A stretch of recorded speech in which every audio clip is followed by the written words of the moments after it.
Dude, that is the most kick-ass Vortex in person. It is incredible. All right.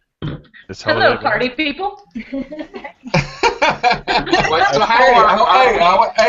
I was just giving you guys a little taste of what goes on before the hangout. How long have we been on? Yeah, how long did you do that? Hey, you don't know. Was it long enough for the Vortex? Hey, Randy, That's the key question, was isn't it? Go get on. So I just, okay, I will. No. No, anyways, this is the final season of the Hunters Hangout. Final episode. Final episode. I'm sorry, not the final season. The final episode. We haven't been canceled yet. We've been canceled, you know. And we want to thank everybody that supported the Hunters Hangout. We're over 8,000 strong in our group, and we hope to be well past that. But times Halloween comes, and there's nothing more special than a group of hunters and everybody coming together, pro and home, and just like all coming together and getting to know each other as equals. So, like I said, this is the final episode until next year of the Hunters Hangout, unless you have one in between, might slide one in there. We don't know. Only after we've forgotten how much work it is. We're like, oh, right. We need it, right. You know, and a lot of people always ask us, you know, why don't you keep going and stuff. But, you know, we're hunters too, and, you know, we're anxious to, we watch your guys' stuff all the time. We're anxious to get into our own hunt stuff. So that's why we take our break until winter comes, and you know, we love hunting too, so that's why we do it.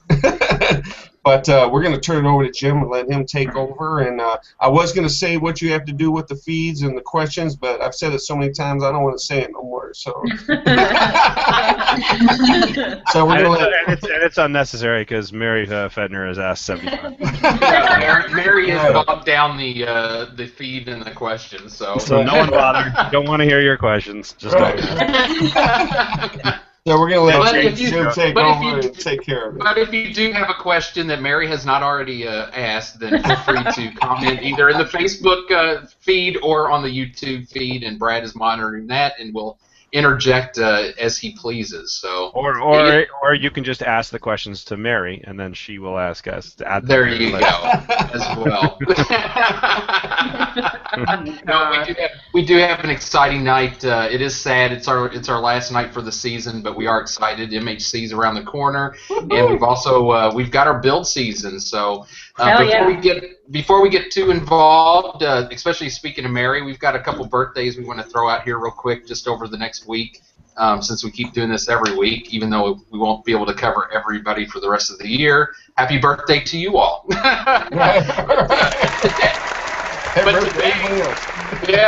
But today, and that's, you know what, next season, that's all I'm doing. Happy birthday. If it's your birthday, happy birthday. Yeah, that'd be that'd be. Yeah. Today we got Kathy LeBeau. I know I'm probably butchering the last name. Happy birthday to you. And speaking of a Mary, it's the wrong Mary, but tomorrow is Mary Powell's birthday. Yep. And we got followed by Ed Roberts, and then Phil, and Phil we just had on the show, by the way. So Phil's birthday is Sunday, and then followed by Monday we got Aaron Conti, and a little bit further out there, but I'm going to mention it because it's during MHC, is Virgil Taylor's birthday is during MHC. So if you see Virgil, that's right. He's got a booth as well. So if you see him, if you can remember, tell him happy birthday. And then again, I know there are tons. June is filled with birthdays. Matter of fact, I think one of them here is a June later this month. Yep, Gene. But there's a ton of them, and I feel bad because we don't cover everybody even each week, and plus the rest of the year. But hey, it is what it is. Happy birthday to you. You know who you are. Joy. But getting started, as you all may or may not know, we've got a featured guest tonight. Yeah. Woo! Yes, that's right. Eric from Haunted Overload has joined us tonight. Hello, Eric. And to be able to try to keep everybody in line and answer all of Mary's questions, we've brought on a group of guest hosts. We've got Gina joining us from, yes, that's right, from Hollywood Haunters. Hey, We've everyone. also got, hey. Also joining us is Pandora from Dark Rose Manor. Hello, Pandora. And Eric's little protege, we have got. The keeper of the vortex. The vortex. Herself, we have Rainia from. Drumroll, please. Drumroll, please. The Haunted Wonderland. Oh! Yes. If you're unfamiliar with the Haunted Wonderland, it's the new up-and-coming feature. So go back and check on the Haunted Garden. There's been a recent post, and you will understand very quickly why now we have the Haunted Wonderland. But also joining us as well is Susan from North Hills Manor. Hello, Susan. Hi. My good friend How are Susan. you? That's right. Brad's best friend. I don't think Jose started the show early enough for that joke to ring out. No. You just That's never okay. know. We all You get just it. never know.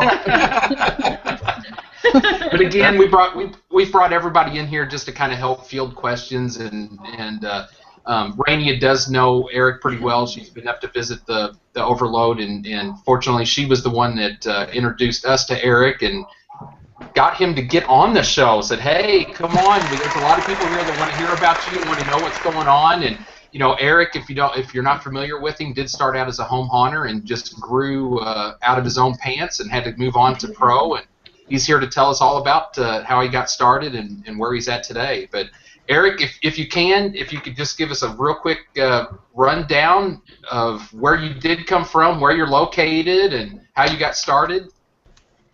Well, right now we're located in Lee, New Hampshire, on the giant apple orchard, the Merritt Hill Farm. I think it's 128 acres. The haunt comprises about 15 acres in the woods off of the farm there. That's where we are right now. Do you want me to tell you how I got into haunting in the first place? Or? Oh yeah. Nice. That's why you're here, man. Oh yeah. It's a little bit of a long story, but I'm sure it's similar. Got 2 hours, Eric. Yeah. And we do want to get to current within that time. Well, back in it was probably about 12 years old. I was getting a little bit too old to trick or treat, so me and 3 other friends, we were going to actually put on a fake Kiss concert out on their front lawn, and do the makeup, and we were gonna lip sync and everything. So, but at the last minute, 2 guys dropped out, so that left only 2 of us. So we're like, now what the hell are we gonna do for Halloween? So, all of us, we had been going to the JCs, the little haunted houses, fundraisers, and we always loved those. So we're like, well, let's put the little haunted house on in his basement. And once we got the first, and we went to Woolworths and got and decorated it pretty cool for the time. And once we got the first scare from that first trick-or-treater, I was immediately hooked. I was just like, I loved the adrenaline rush that that was experienced by us, and then just seeing the different reactions of people when we jumped out. So after that, I had just done home haunts every different places: my grandmother's house, friend's house, neighbor's house, and all the way up through the years, off and on. And then when I was living in a condo, I would actually go back to my parents' place because they had a nice piece of land, 3 acres with a barn and everything, and we would do it up really, really pretty good. But the traveling back and forth and everything, it got to be too much. So like I said, I was doing living in a condo, and my parents were getting like, this sucks. We kick them out of the garage, every year. So I completely quit. I sold all my stuff, and for 2 years, and I was able to do different things, like go down to New York City and see the Halloween parade and stuff like that. But then when I bought my own house, like I said, I had sold everything, so I started off, except for one guillotine that I had left. I just put that out as a little display with a few little things, and then that was in 2000, and in 2001, I wanted to have this massive Halloween party because I really missed doing all the the decorations and all that. So I immediately started custom make.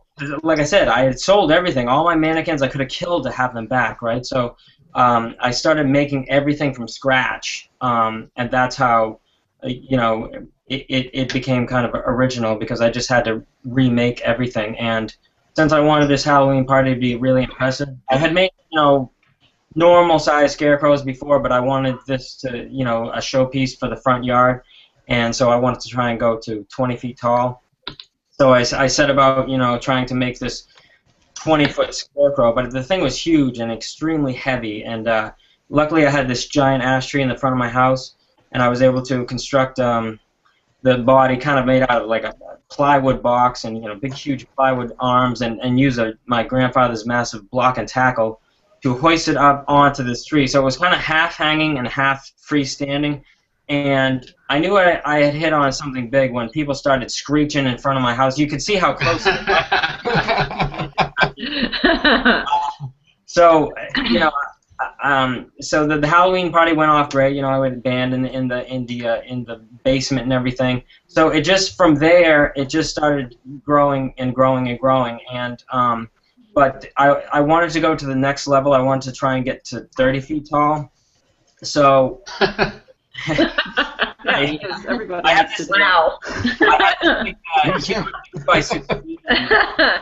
We sandwiched that together, and I was able to make the first 30-foot tall scarecrow. But the trouble was, once we were taking it down at the end of the season, it was really dangerous. We had ropes attached to it and everything, and when it came down, it had like a big hangman's noose on the top of it to hold the head.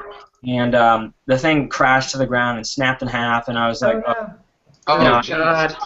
So I needed to find a way to make this thing strong and safe and reliable, so that and to be able to put it up and down. So I was also dumping a ton of money into this thing, so I wanted to figure out a way to kind of have it self-funding. So I always would get these pamphlets in the mail, the SPCA, and I'm like, oh my God, I wish I could do more to help them, but it's money's doesn't grow on trees. So I went to them and I said, hey, how about this? I'll put on this haunted house and we'll do a 50-50 split. I'll take donations. We'll put the your logo up and everything, and just see what happens. And they were really receptive to the idea. So we put out a donation box, and that was the start. And it really kind of started with, I needed money to put, great stuff is wicked expensive, and all this stuff is expensive to be dumping into all these props. So I wanted a way to keep it growing and keep the quality up and have it self-funded, and also do something for the charity. So that worked out great. So we once we started with the donations, I was able to take that money, give them half, and then just keep using that money to pump back into it and grow and grow and grow. And then at a certain point, it just became uncontrollable. I put up a video of the 2006 home haunt, and where we had to block off the street, and just thousands of people coming in from out of state and everything, because I keep wanting to top myself and do different things, and I'm an artist by went to art school and everything, so that was kind of an artistic outlet for me, and I always loved Halloween and everything, so just the size of the crowds, it just got too much. So I knew a couple of years before that I only had two choices: either to quit altogether and just let it calm down for a while, or attempt to make a business out of it. I thought that when I first started this thing, the only that I would just have fun with the home haunt and everything for years and years and years, and then maybe when I retired, I could somehow have the time to make a business out of it. But it happened too fast. Do you want to talk a little bit, Eric, about how it came to be a professional business for you? How you when you knew that there was no longer a way to do it at home, how did you move on to the pro? Well, the cool thing was, you know, when I first started, there was no internet or anything, and I didn't even know there was a freaking haunt industry. You know what I mean? Like, like I said, I started years back, and I had only seen JC's haunt. I still, to this day, have not been to that many haunted houses. So once Haunt World came along, and I'm like, oh my God, this is really cool. Look at all this stuff. And I started seeing big haunts, you know, all over the country, and I started seeing this can be an actual legitimate business. So I started kind of planning in my head, like every time I make a prop, I'm like, I want this thing to last for years. So if I am able to pull this thing off, that I can take each thing that I make, you know, to another location and have it not just fall apart in the weather. And we get some insane weather around here in New England.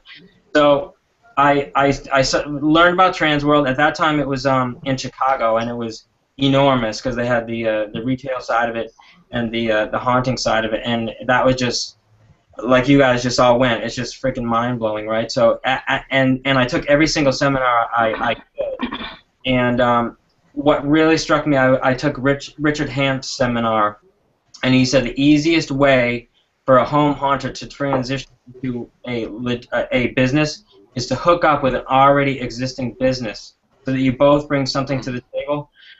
You know, it could be a corn maze, a paintball facility, a party store, a number of different, you know, venues that would like to increase their, you know, fall business.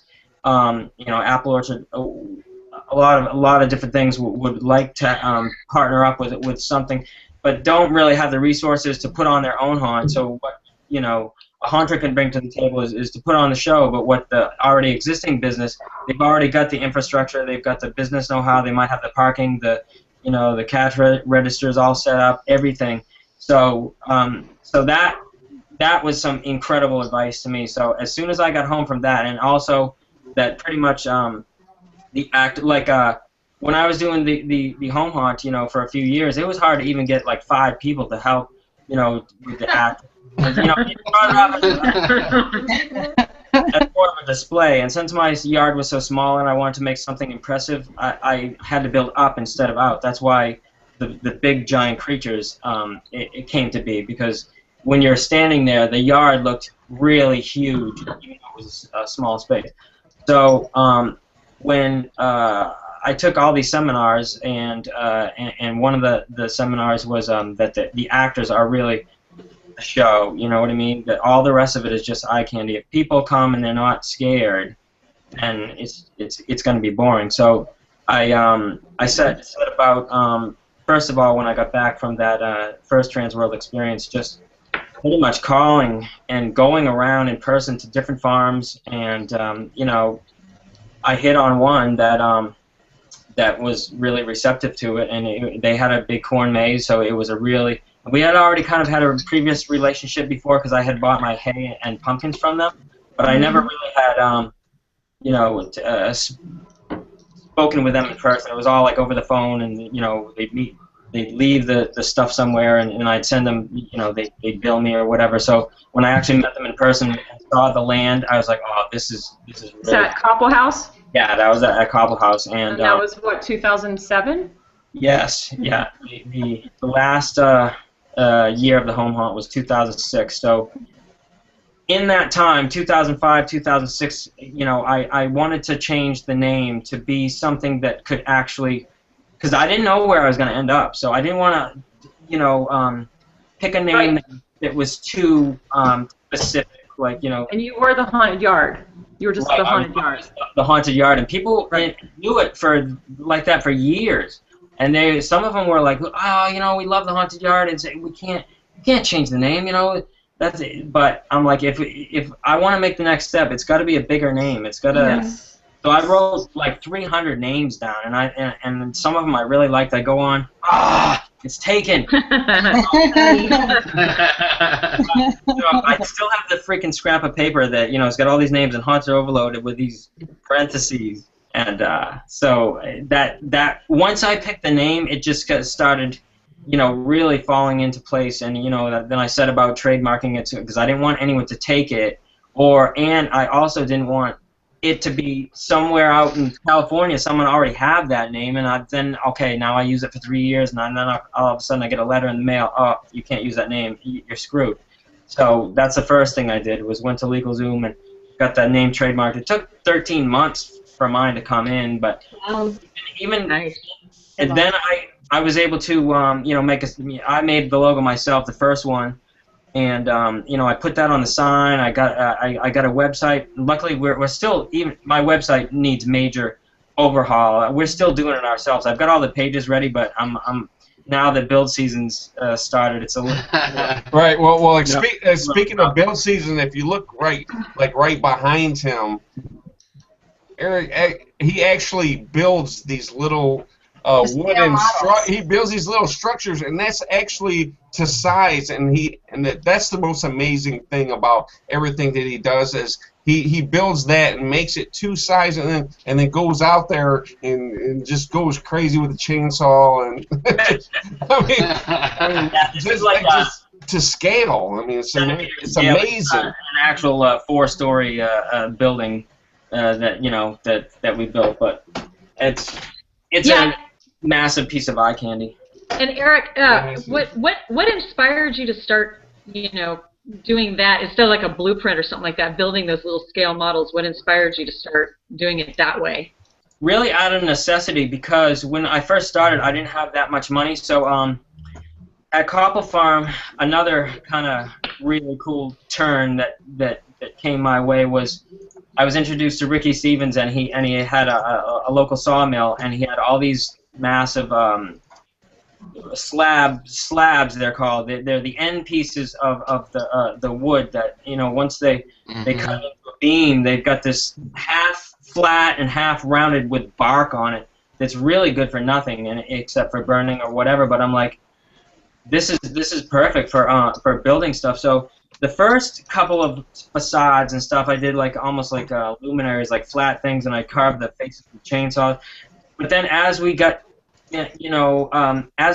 each year, I was able to pump more and more and more money into actual, massive beams. So when I wanted to make more elaborate structures, I needed to work out all the kinks with the scale model. Something that big, you need to work out the kinks on the scale model. How do you work out the kinks on something that big? well, by doing it by scale, like saying like this. My other models, my first model I did at Copple Farm, it was an inch scale, so the model was huge. So we had them sink four 40-foot telephone poles in the ground, and then we made 4 stories out of it. And I kind of made the model from that, so I could show people what the hell, because it's very hard to explain and very hard to even draw. What the primarily then out of necessity for the strength of structure itself. Well, you know what? The actual scale model started with my big monsters, like the witch and all the scarecrows, because I needed to get proportions. Like when you're building something that big, it's very easy to mess up the proportions. Like say make the head too big, or oh yeah. Yeah. When you're going 30 feet tall, it's hard to, when you're laying all these things out on the ground, it's really tough to figure out. So when I would make, the arms out of cardboard or whatever, I'm like, okay, this from this part to here is going to be 5 feet, this is going to be another 5 feet, and then it was a lot easier for me, and then I would actually put the chicken wire on it, so I would actually remember what the hell materials I'm going to use to make this thing, and kind of work it out in my head so that I'm not wasting time just, off the cuff. I have something to look at and actually stretch the arms out, and I would tie them to the knees. And when you make something that big, do you have to get do building inspectors get involved or something, or luckily these structures here are more classified. They're really not technically buildings. They're more of a giant temporary set piece. They have a lifespan of about 3 to 5 years. And if you notice on my giant skull construction video, we completely demolished a facade that was there. It had been there for 3 years because people don't want to see the same thing for year after year after year. So I will build something and change up the lighting and change up different things on it for as many years as I can get away with, and then it's like, you know what, time for something new, and we'll demolish it. And people aren't actually going in this skull it's just a giant set piece. So the building inspectors have been out there and looked at it and everything, and you know, luckily the farm owner is a structural engineer, so and he looks at my stuff and says it's way overkill. So that's what I want to hear, because I'm using beams that are so huge that this thing is not going anywhere. I want to be able to sleep at night if we have some major winds, and I know it's not going to come down, you know. Yeah. Eric, what is your largest piece? Like, what's your largest structure? I would have to say this skull, because it's literally four stories tall, and it's, you know, it's just, it took us, I don't know if you've seen the video, but that was like a major accomplishment to just keep working on it every weekend, and you know, so I would say that's the biggest one. I've got another one that's really big, but the base isn't as big. It starts off small, and then it kind of goes out and it's round. That one's pretty huge too. But Cactus. Now, Eric, I've done a quick calculation here about the amount of time left in the show, divided by the number of questions Mary has, and I'm going to need to interrupt you every 78 seconds from here on in. So I'm going to ask you one of her questions now. Do you work on the haunt after you get off work every day, or only on your days off? And my favorite part of it, do you work on it after dark? Oh yeah! Oh my God! You should see the fun that we have scaring each other at the haunt. The haunt is so freaking scary when there's no lights on there, and we're walking around the woods. It's just like every leaf that goes by, you're like, oh shit, what was that? You know. So it's pretty funny. Let's see. Do I work on it at night? I used to be able to work on different aspects of it at night when I only had a 1-hour commute, but now I've got a 2-hour commute, so there's no way I can do things. I work on it technically every single day, probably either by on my way home. I can like use the iPhone to put voice message different people as to what we're doing. I'll be texting all day about wood deliveries and ordering stuff like that. But usually now I'm down to luckily a schedule. Now that each year we've made it exciting enough for new, very talented people to keep joining. So now that we've got a nice staff put together, I can kind of delegate things so that there's always a lot of ongoing projects, so I don't need to physically be working. So now I'm like, I do, say, 7 or 8 in the morning till 3 on Saturdays, and then I'll have Sunday off, and then I'll work all day. Luckily, my job, since it's a 2-hour commute, lets me do 4 10-hour days. So I get Monday, and the other Wally, my other main builder, has Monday off as well. So we'll work all day Monday on it, like consistently, rain or shine, like as soon as the snow melts. Because these projects are so huge, we need to spread, and it's only a small crew. We need to spread the work out over the entire season. It's not like we have 30 people come in and just bang this stuff out.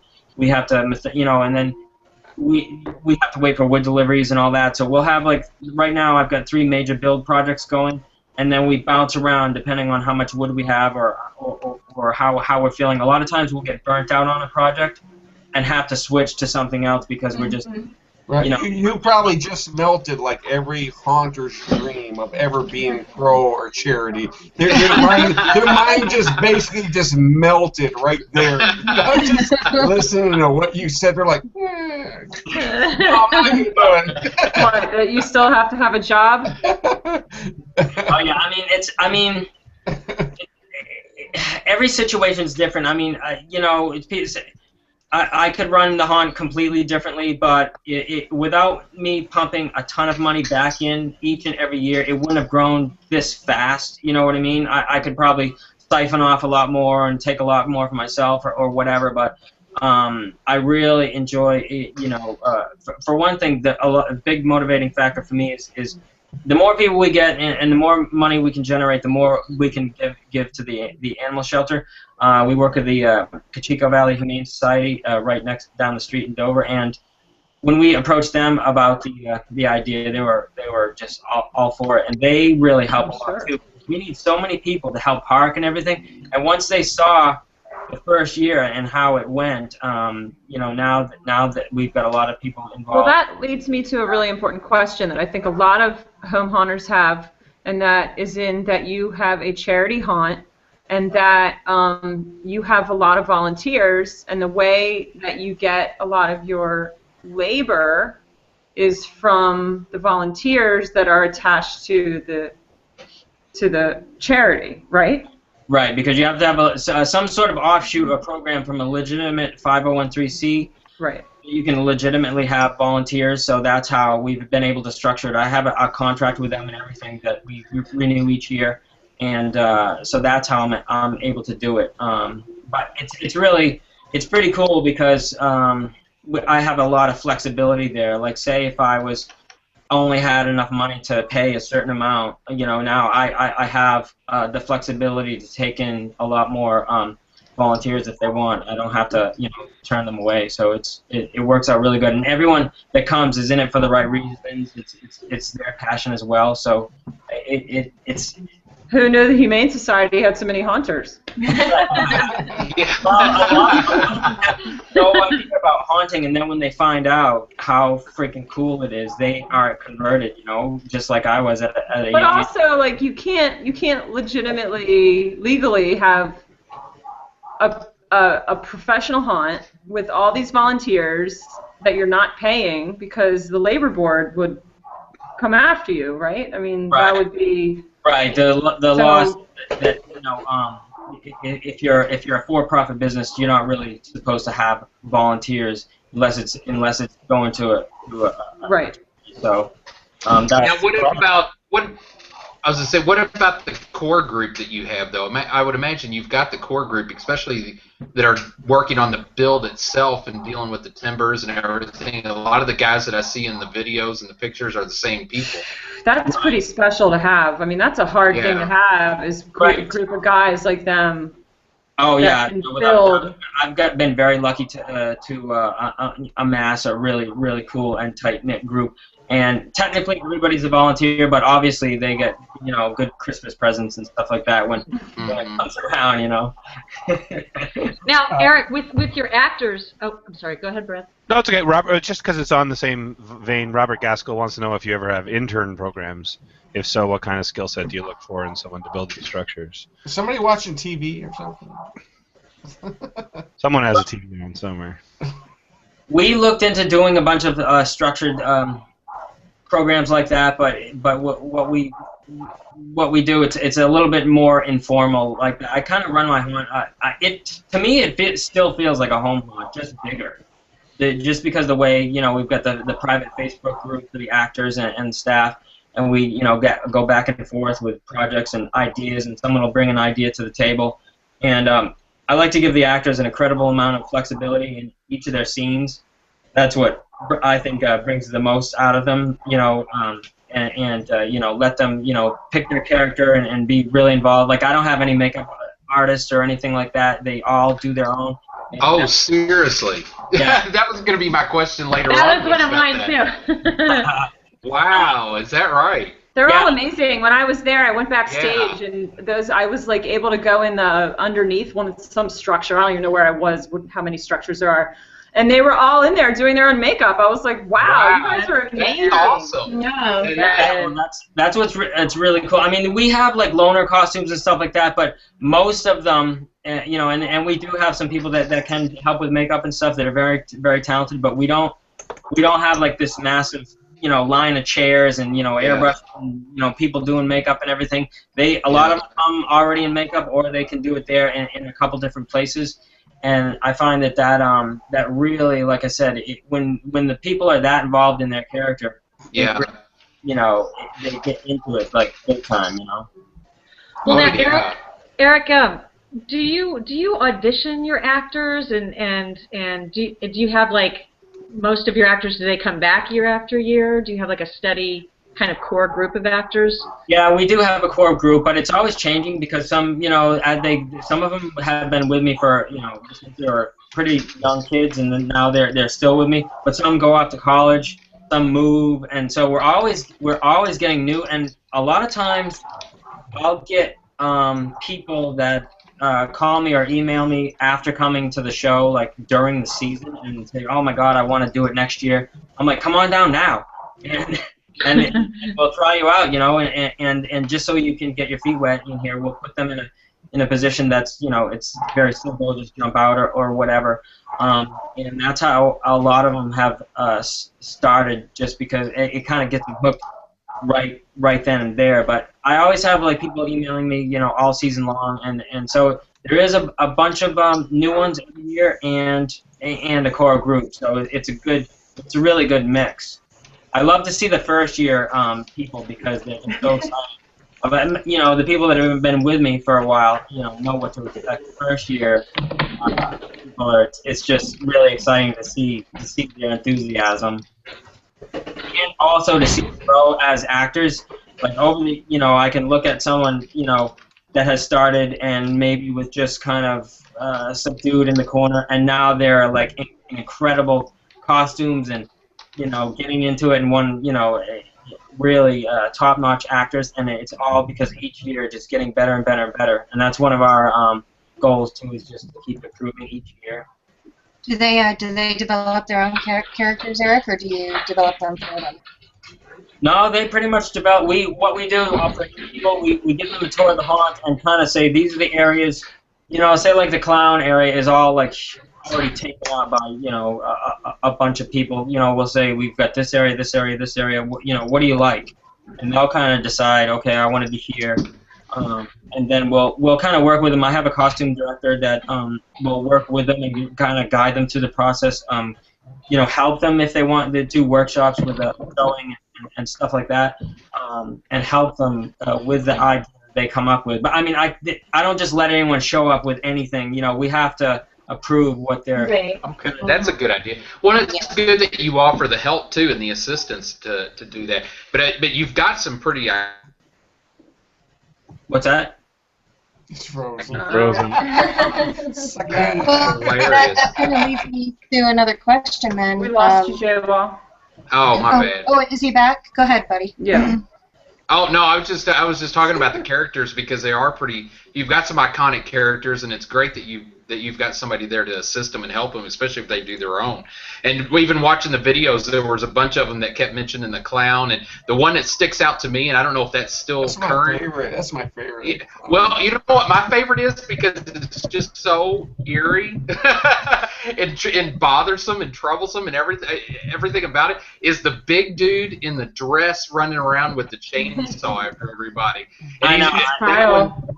That one is hysterical. I love that. It is just the most disturbing thing.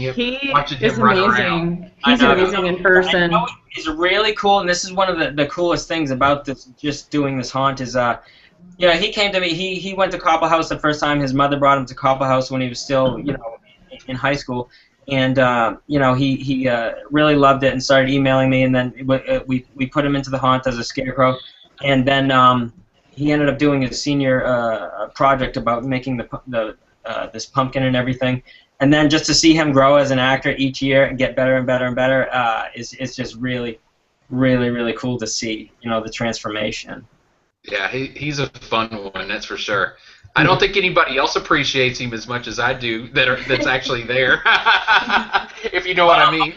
They're all running from him. Stuff like that. That's going to be an enormous hole to fill, because a couple days ago he just moved to Florida, and I'm hoping. Oh, no way. I'm hoping the heat gets to him and he moves back by October.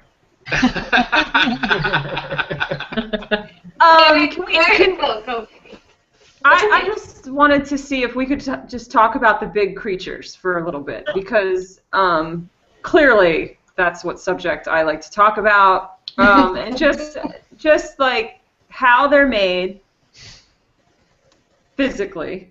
I mean, clearly, and I'm not talking about the structures like the skull and the dogs. I'm talking about the big ghost and the big hands, and how you go about making the legs, how you go about making the head, what the materials are, and how you do it.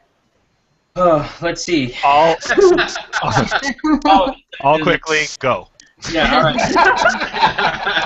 That was like a whole month's of material right there. It's important. This is what he's known for. Jose just has recently started popping up some of those pictures of the build with the hands, and here's some of the arms. So there you go. I was hoping everybody went that way since they seen the pics. Like the first scarecrow that I made with a big pumpkin head, that one was just pink foam with electrical. You always need something very strong to run through this thing. So I have electrical conduit running through there, and that thing is, all the legs and arms are still intact, and that thing has been going for years and years, even the head. But the clown, I wanted to go bigger, so that's why we use this foam here. And you've got electrical conduit going through it, and the ropes go through the conduit all the way through, so it's strung together. Oh, okay. That's how take it apart and make it flexible and everything. And then the cloth that you see around there is cheesecloth. And I had this professional spray foam guy come over and spray the whole thing. Now, luckily, he's a sponsor, because this would cost an absolute freaking fortune to do in spray foam. So we do go, and you see the hands. These hands were made out of pink foam, and then to strengthen them, just wrapped in chicken wire, and then he sprayed the whole entire thing with closed urethane, closed cell spray foam, and then it's all roped together. And for something this high, I like to have the arms spread out, so I have to position it. And there's him spraying it. It took him hours to spray this thing. Oh, and yeah. I was just very, very grateful. Look at that sprayer. Oh, my God. Drool. I mean, look, if you've ever gotten any of this stuff priced, it's insane. But luckily, he had some barrels, spray foam. Oh my God. some barrels that were not quite good enough to put in home insulation, like it didn't pass certain tests. So I got all that stuff. But then this stuff here is road mat that goes underneath asphalt to get clogged. I still cannot find this stuff that you keep telling me about. Road mat. Like, where do you get that? You have to go to like some commercial construction paving company that sells this crap. Luckily, my father works for a place that can get it. You are so connected. Like, everything that you do, it's like the owner of the farm's a structural engineer. Then you met the guy with all the wood. And I've had a lot of luck along the way. Yeah. When we first moved to this farm, I saw a whole bunch of old cars, old antique cars that were just pushed over this bank. I'm like, oh my God, I need these for the haunt. And we dragged them out from the ravine and put them in. So yeah, I pretty much used what's around to save money. But and then the head is just a big ball of chicken wire. I like to do things as simply as possible. So the head's just a big ball of chicken wire. Heavy. What's that? It's heavy. Not. I mean, once you start like rolling chicken wire, like it's really heavy. Yeah, relatively, but I mean, not crazy. Right. So. At least it's not going anywhere. Right. Well, that's the thing. I mean, pretty solid. Right. So this thing. Look at that. That is amazing. Rainey, when you came up, this head, I was bullshit because we had just had a massive windstorm and it's looking too far to the right. I know. It was ridiculous. You were like all upset because the head was like angled, like just a little bit, and I was like, you cannot tell. Nobody else could tell that it was looking like that. And he wanted it to be like this. So, like, nobody would notice that. I can still see every artist is their own worst critic, no matter what. It's fucked up. It's pretty incredible. Look right. At a certain point, I just, whatever is going to happen. The big challenge about having an outdoor haunt is as soon as you get everything put up, it starts, the rain starts and the wind and stuff starts blowing and speakers start blowing, lights start going out. And the corn stalks look like hell, and so it's and maintaining 200 pumpkins, recarving them, when they rot, it's extremely it's an extremely labor-intensive haunt. But so as soon as we get it all up, then the work becomes just keeping it up to together. Yeah. Now, Eric, since you do have an outdoor haunt, and especially up northeast that you've got all the inclement weather, do you take out additional insurance for rain and everything else? No, we're billed as an all-weather event. I mean, we've had a massive snowstorm, and as long as we have power, we'll run. And I consider myself a very small haunt. compared to some of the big ones that do as many people as I do in a whole season in one night. But so if we've only had to cancel one show in 8 years because of lightning, and well, we're going into our 8th season as professional, whatever you call it, charting. And we're able to funnel those people through the other remaining nights, and I always build in a backup night so that like it's after Halloween, and maybe the last Sunday, November. Yeah, I don't know if anybody knows this, but he pre-sells all of his tickets online for specific time slots, so that like you don't just go to Haunted Overload and like say, oh, well, let's go to Haunted Overload and walk up. I mean, I'm sure you probably allow that, but he's got it all timed out, pre-sale for specific times for people, so they know exactly who's coming. It's pretty brilliant. We want to keep control, and we don't want to just open the floodgates and be inundated and have the show just go to hell. And we don't have enough parking to do that, because as soon as you fill up the parking lot and it backs up onto the road and someone can't get by in an ambulance, you're screwed. So we have to keep really tight control over. And it also decreases wait time. So if you will sell say 200 every half hour, so 7, 7:38, 8:39, 9:30, like that. And although the tickets might say 7, you get there, you might actually get into the haunt by 7:30 or whatever. So it's not crazy, How long does it take to go through, Eric? It really depends on how fast you're running. I mean, some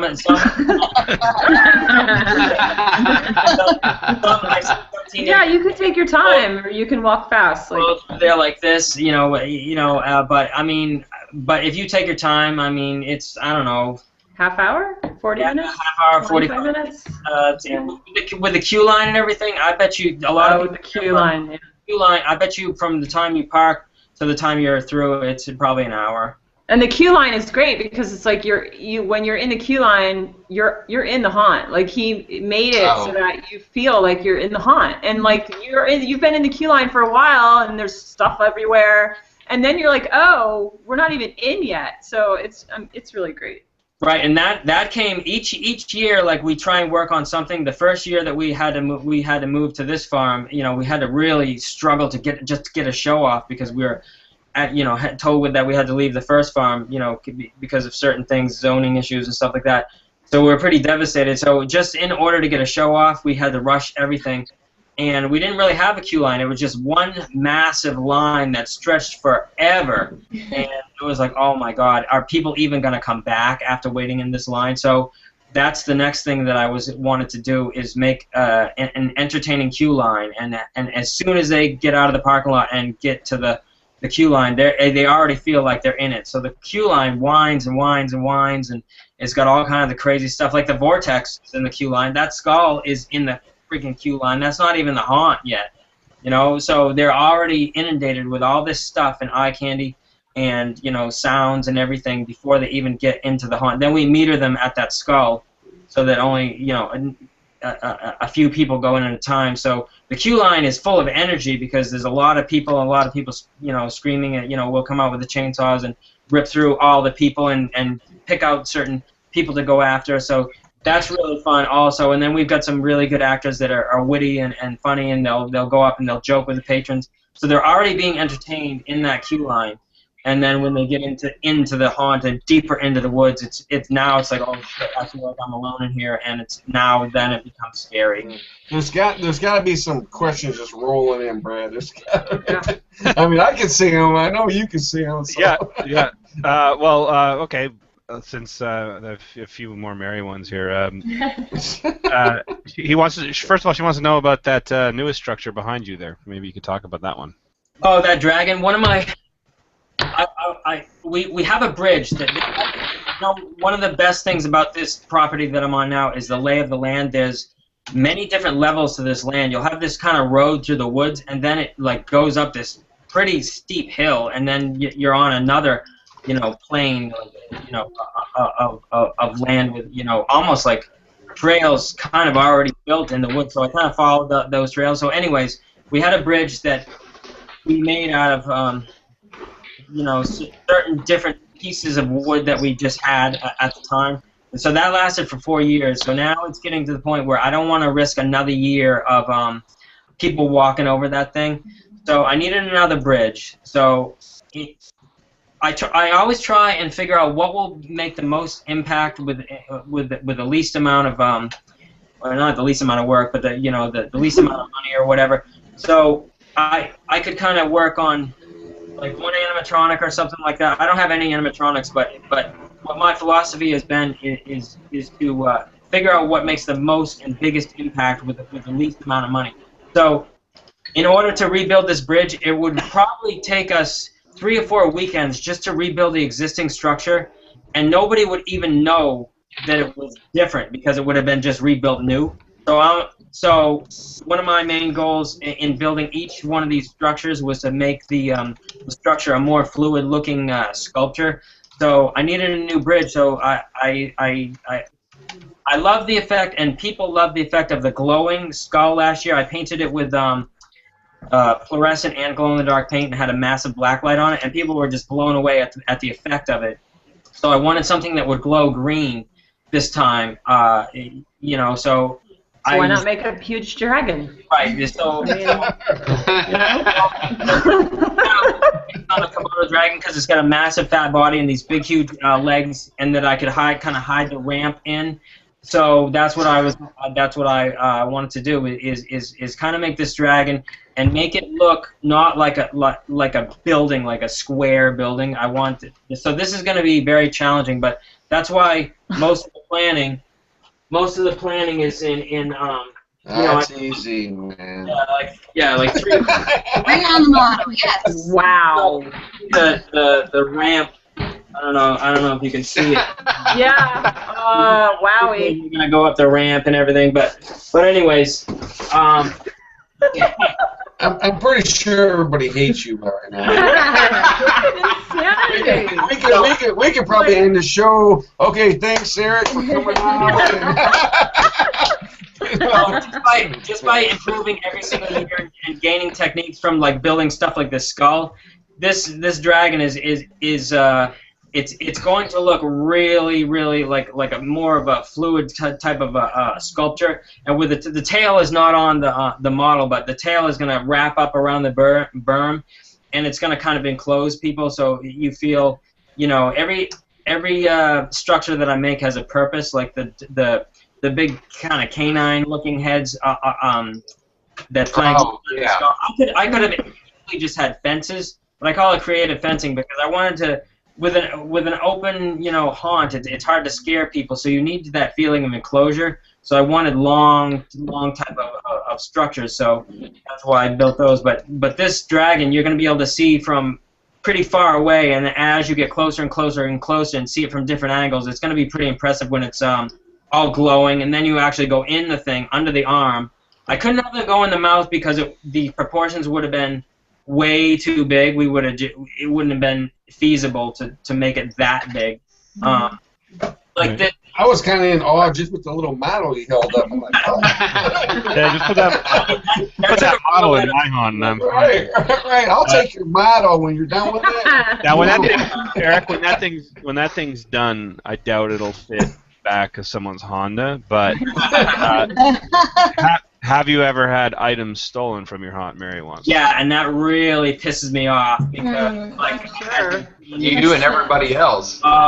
Brand new fog machines, a couple augers, backpack thrower. I'm just so pissed, and I'm really kind of paranoid. Including like all of his electrical lines. Yeah. I mean, those weren't stolen, but I sometimes worry that they will be. Oh, I thought you said that. Scrappers. Scrappers. Yeah. That was another haunt that got their electrical lines stolen, so I'm like always kind of wary of it. We have pretty good security at the farm, but you just never know. Copper is going up, and it's like I always worry that one day I'm gonna come and oh crap, we don't have any electrical left. But so we've got it pretty well locked down now. But still, we haven't had any.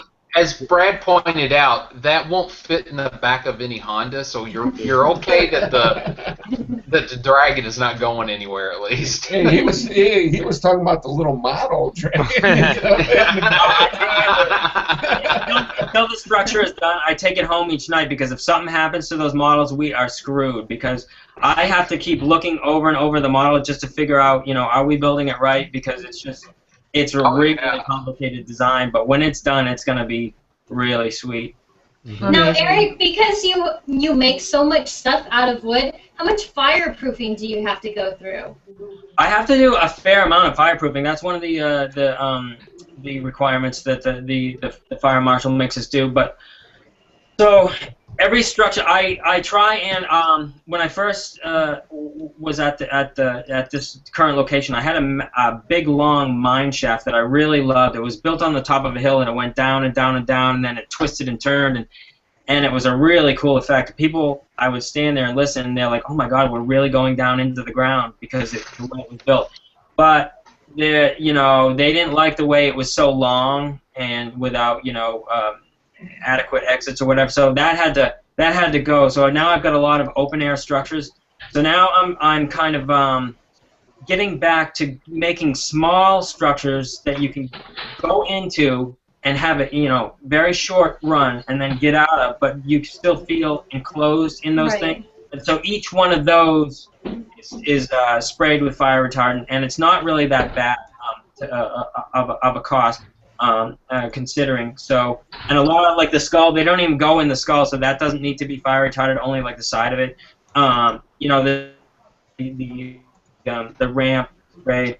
But the stuff goes a long way, and so it's not really that bad. I mean, I have to hire a fire safety consultant expert that works because they won't really take information from me. It all has to pass him first. So at first they wanted me to put sprinklers up in like Rainy. You saw it, the nursery area. They wanted sprinklers in there, and the only way I was able to get around it was to have just fire retard the whole thing.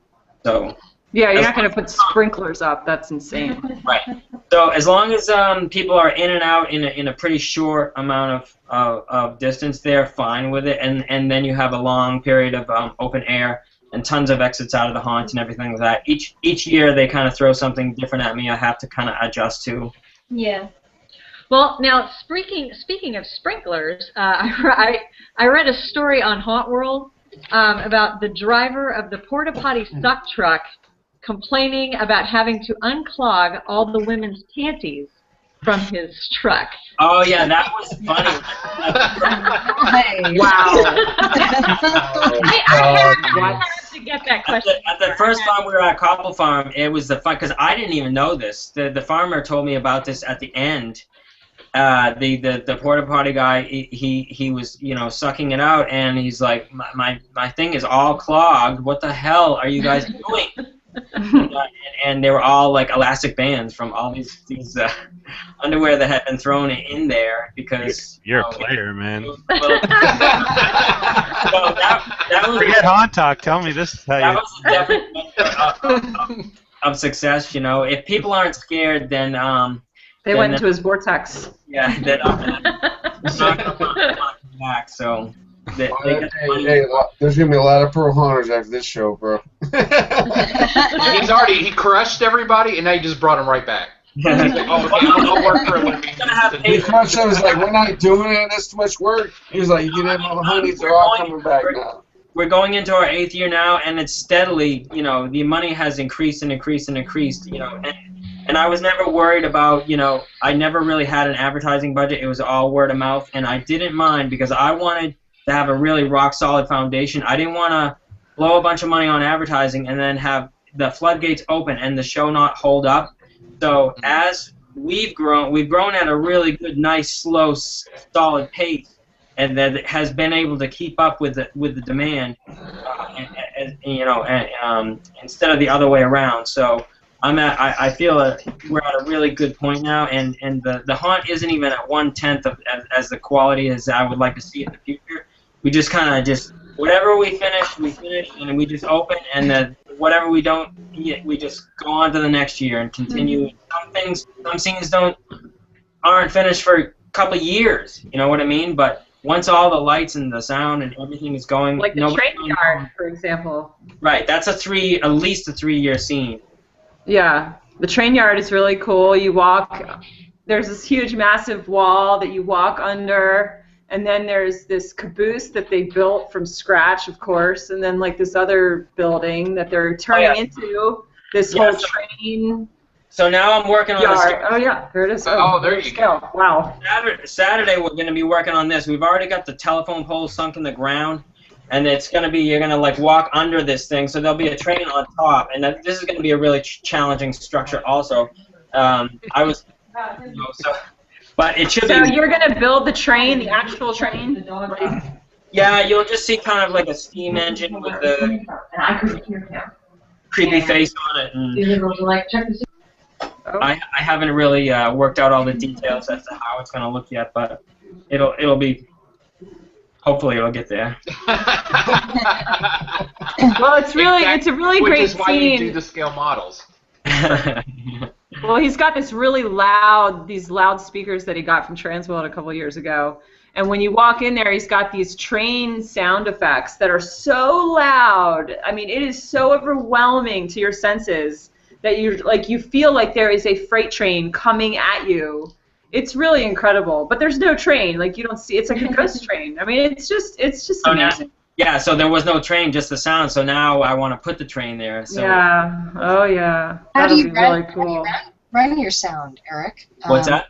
How do you run your sound? I mean, we're talking about a rural area, so talk about some of the challenges with the sound. Well, that's another thing. Thank God for Transworld, because I used to have it all amplifiers and CD players and all these speakers and wires going all over the place. But from Factory One Direct, now they have these speakers that are all in one MP3 player. You just stick it. You have the thumb drive with your sound on it. You stick the thing in the MP3 player, hit play, hit repeat, and let it run all night.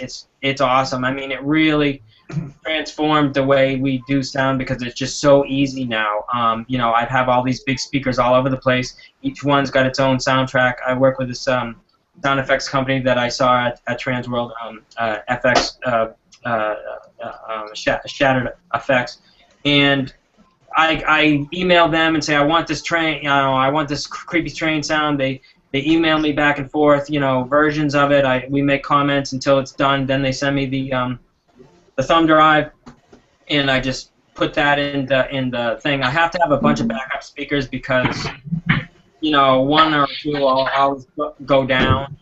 I'm ordering another one for the train yard this year, so in case one goes down, and I'm going to have two separate sound effects because, like Rainier said, the sound really will put you into the scene or not. Like, I wasn't really satisfied with the Q line sounds last year. I thought it was a little lacking, so I wanted to ramp that up and move the lightning machine.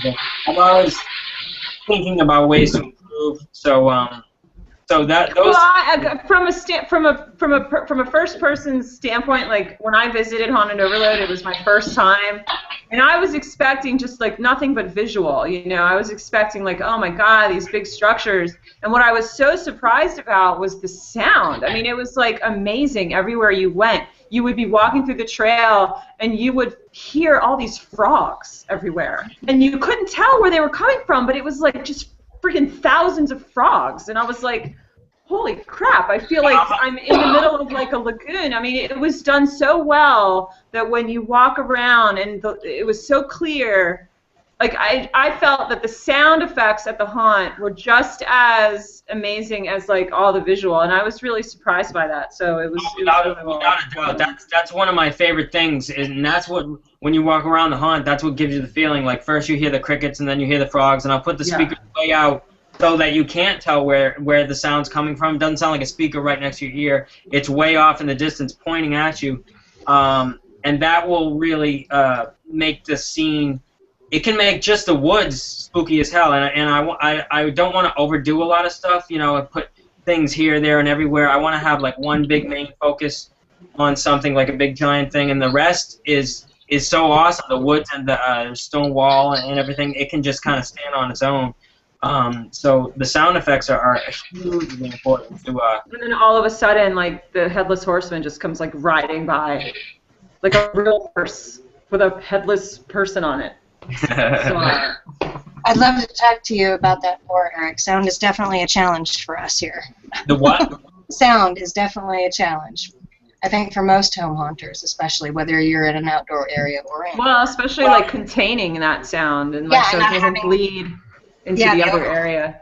Yeah. Oh, well, you know what? I like it to bleed into the other areas, and I specifically, I kind of try and tailor my scenes so that they will seamlessly blend into each other. And I've been working on that, Rainey. When you saw that the cornfield scene, it was an incredibly labor-intensive scene to set up because we had to build all these barricades out of corn stalks and tons of scarecrows and everything. So this year, we constructed.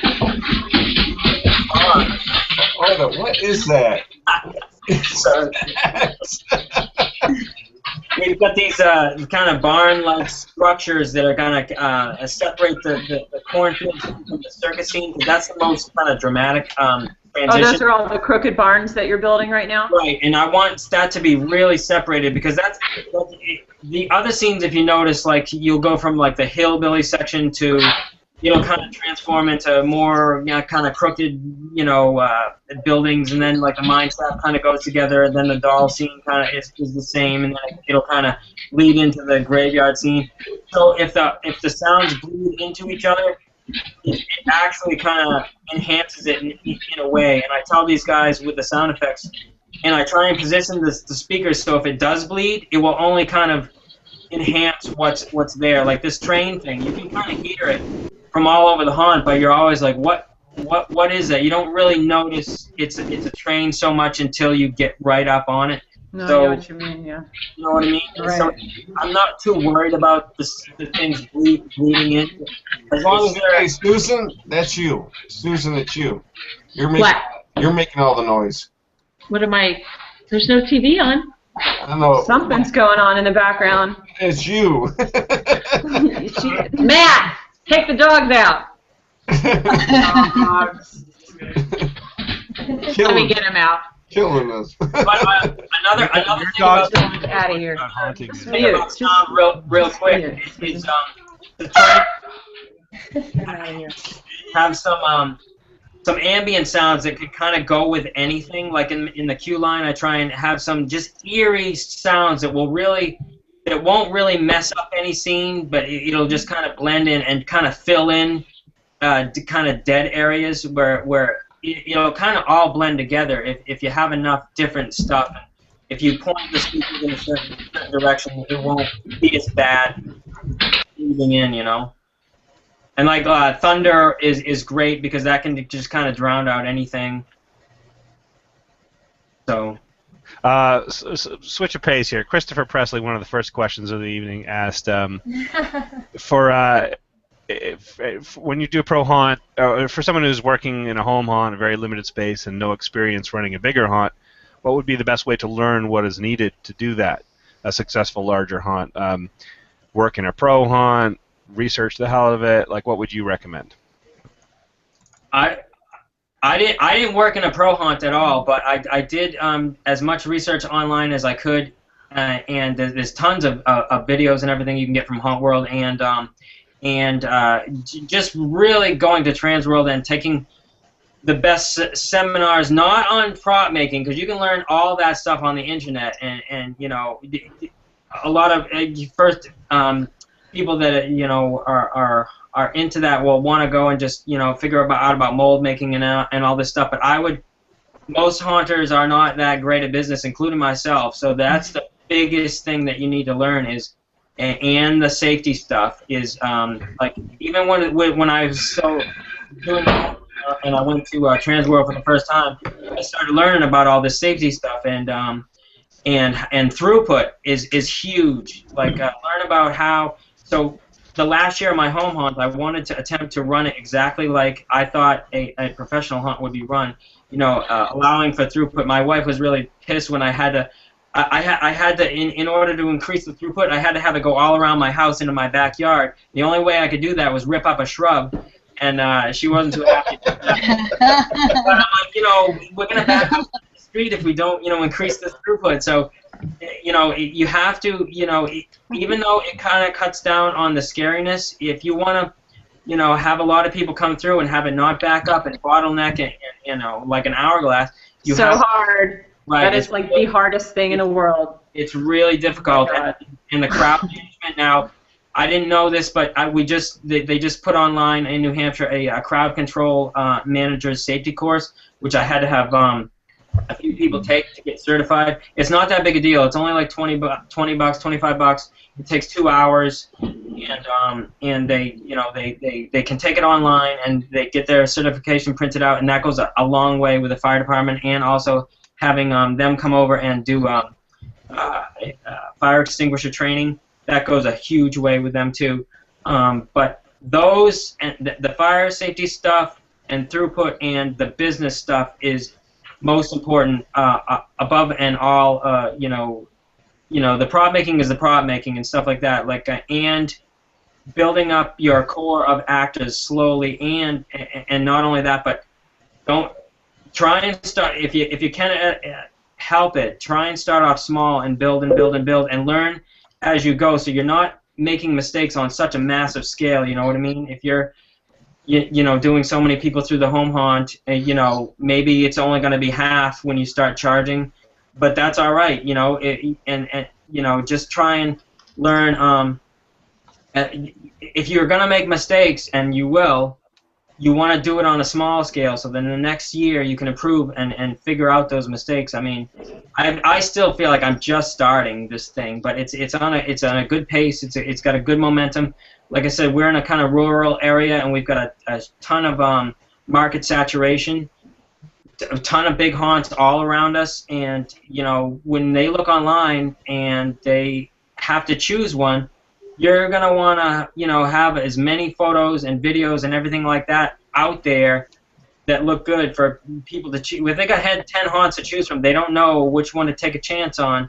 You're going to want to look good on the internet. So that's what I started doing, is just pumping out as much stuff as I could, because I didn't have any advertising budget. So I started putting threads on Haunt World, progress threads, and I still do it to this day, because it's really great for the media to, if you have say a Haunt World thread, and it's just chronological, it's a lot easier for someone to look at that than a Facebook post, because I can go back to 2010 and look and oh my God, look at this step by step with what we put, and then that you could send that to a newspaper, and they can just, you don't even have to do an interview, they can take all the information off of that, but the biggest thing would be to try and hook up with an existing business to get your start, because it's really difficult and so expensive to start on your own.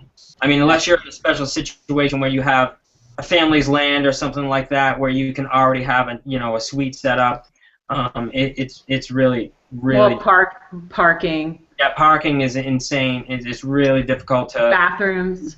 Yeah, all that stuff. You had mentioned the charity aspect of the haunt a little earlier, Eric. Do sponsors play any kind of role in your haunt outside of the charity? Oh my God! Oh yeah, sponsors from day one in the home haunt. It takes a ton of legwork to just. I used to go around myself to every sponsor and personally, tell them what we're doing, and you'd be surprised at the responses you get. Some will just flat out no, but some will be incredible responses, and you'll get a lot of stuff that you need. The ghost that is hoisting up now for years, I'm still using the same rope that I got from a sponsor way back in the home haunt days. This nice rope that was used for sailboats and stuff. And so that and the trick is not to ask for something too expensive. You just figure out what you need. If it's a box of nails, you go to a hardware store and say, hey, look, we're doing this thing for charity, can you spare 2 boxes of nails? We'll put your name on the website, on the sponsor page. That might be enough for them. Like 300 boxes of nails. Right. It's really. But, for stuff you really need, and sometimes it's really tough to get, and you just have to break down and buy it. But as you go along, eventually you'll be like, you know what, I don't even have time to get sponsors for this. I'm just going to buy it, because you'll have enough money if you keep just using the money that you take in to fund the next year. I forgot the question now. That's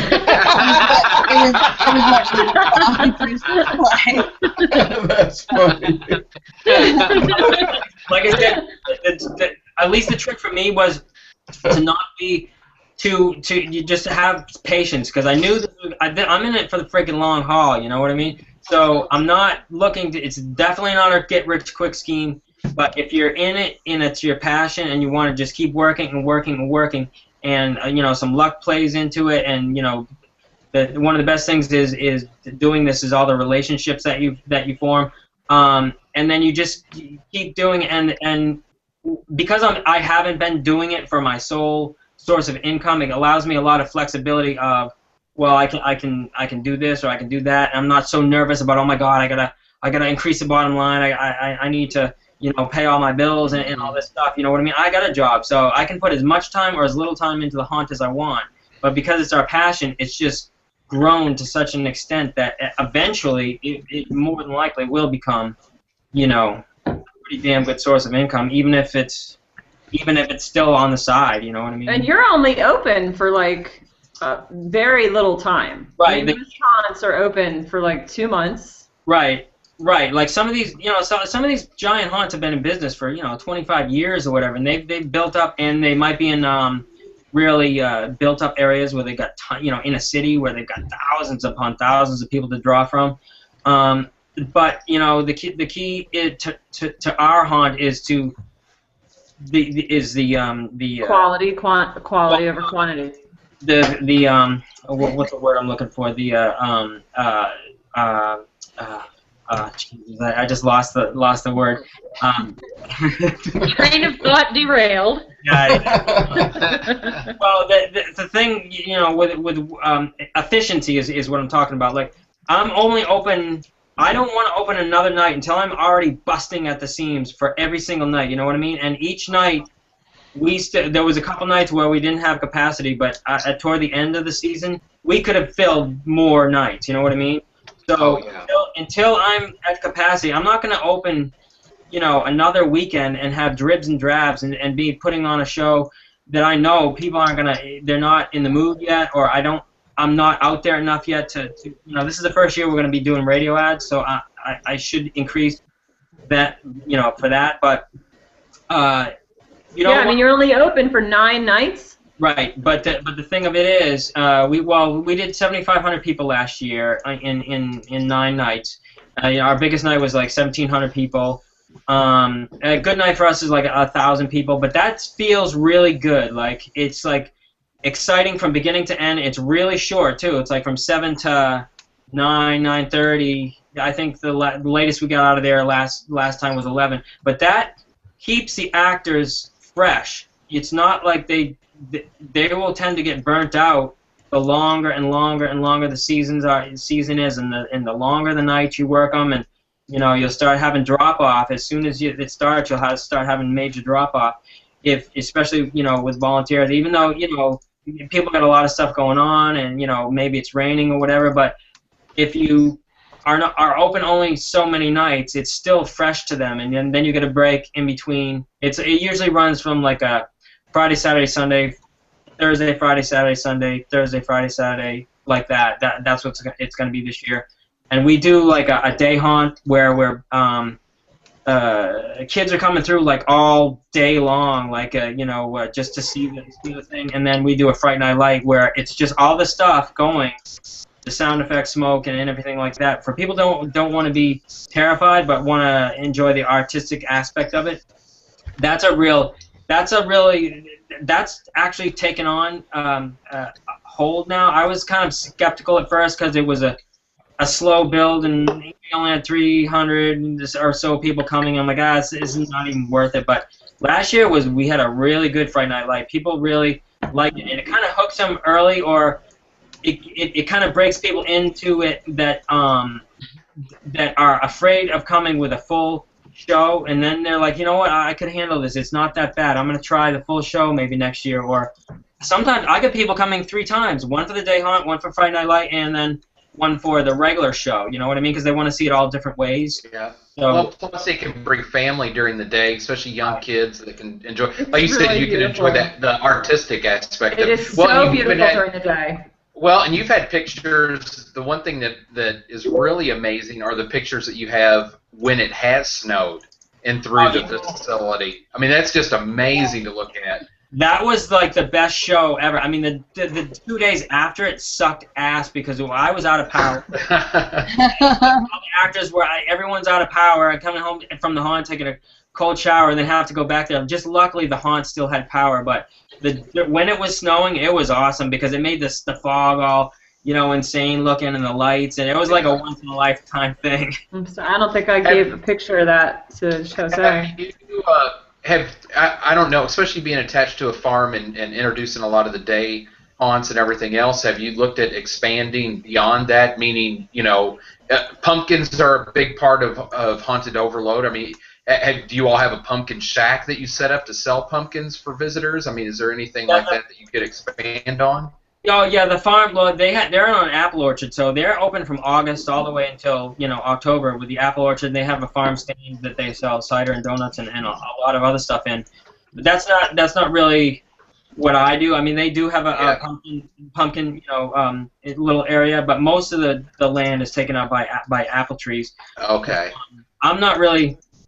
I mean, you never say never, but I'm not really interested in doing that stuff. Like, my main passion is just geared toward the haunt and making the haunt the best thing, you know, it can be. Like, a lot of people are like, you know, why don't you merchandise and do this, that, and the other thing and sell all kinds of stuff. And I'm like, you know what, maybe in the future, but right now my focus is they come for the show. They, you know, they don't really come to buy a lot of trinkets and stuff like that. So that's because also I haven't really had the extra. It takes a lot of upfront cash to buy all this merchandise. If you don't get the money back, it's completely wasted. So I've been pumping as much money as I can into the haunt. The infrastructure, the electricity is insanely expensive. So until I get to all that the way I want it, then we can start introducing merchandise and stuff like that for people to take souvenirs. I'm definitely not against that. But my priority list has been to get the show to, you know, up to par. Like, every year, like, we have to increase the electrical because,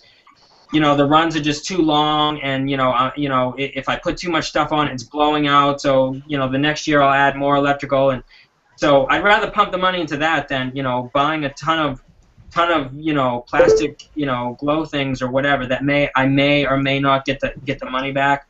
Mm-hmm. So that's what I've been doing up to this point. Like, in the future, who knows? But you have to kind of have a list of priorities and what your priorities are. Like I said, the actors should really come first, because worst come to worst, you could have some good actors in a blank woods and be able to have a freaking kick-ass haunt.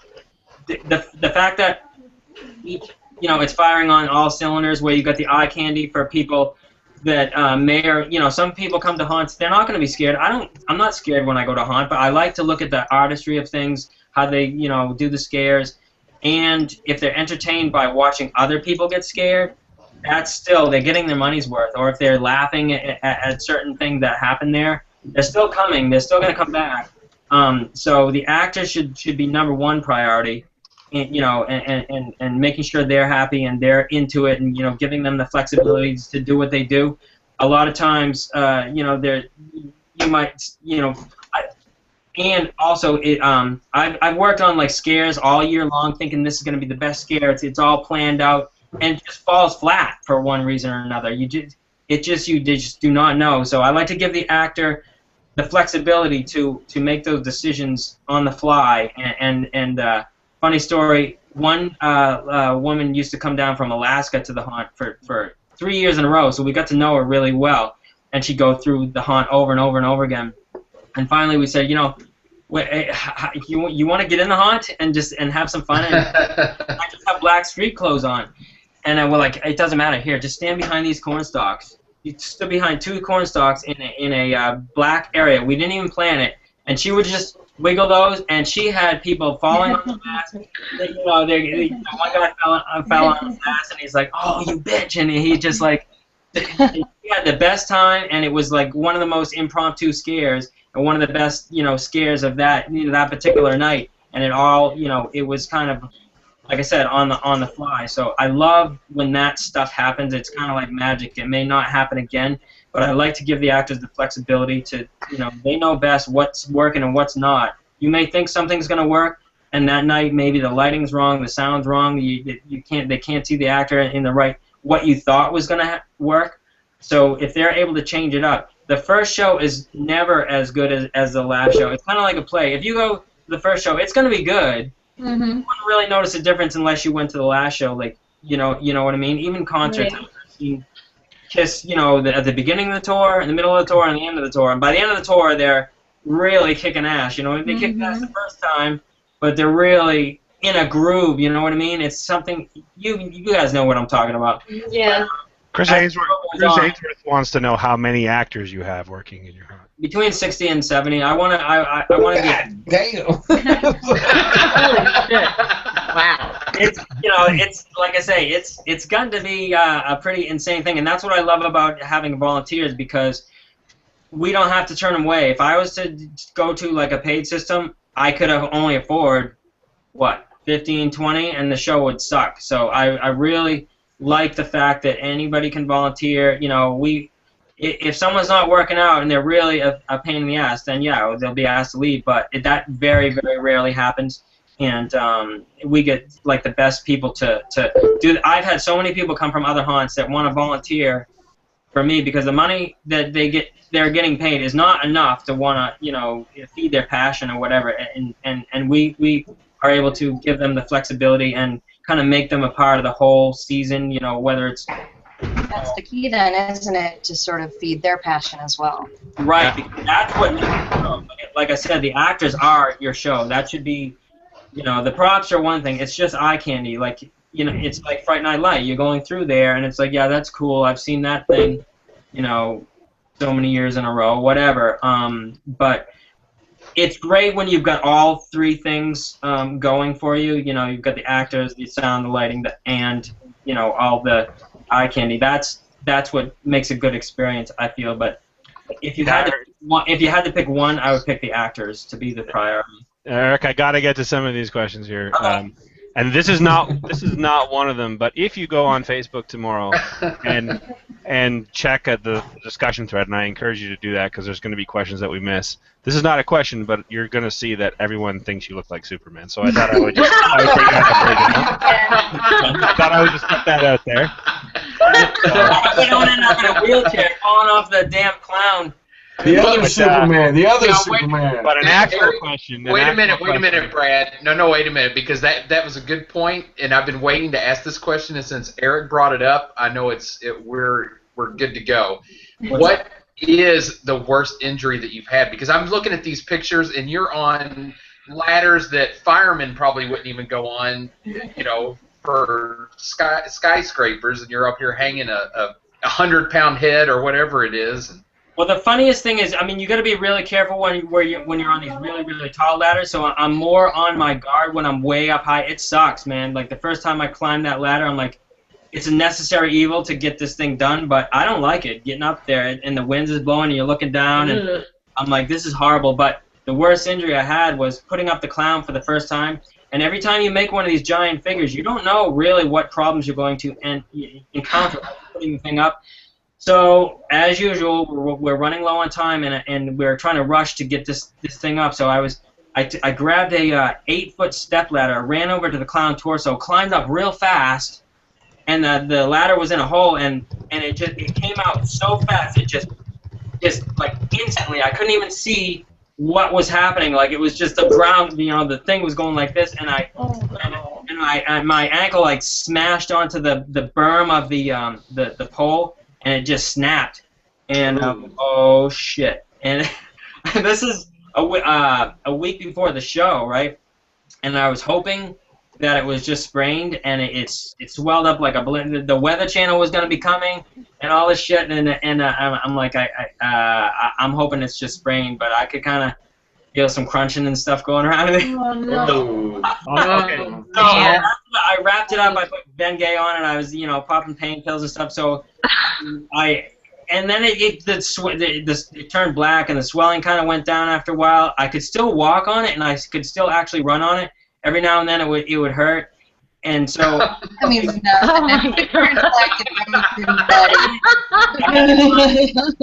had to climb up the tall ladder still to put this clown up. With this, you can see in that picture. There's of the clown build. Of the video of the clown build. I'm taping up my ankle with duct tape. So little did I know it was really actually broken. So I ran around Oh. all the chainsaws and all this shit. And then I went to a party after it, and someone's like, "You better go." I'm like, I read online sprains take like 12 weeks to heal. It's just sprain, blah blah blah.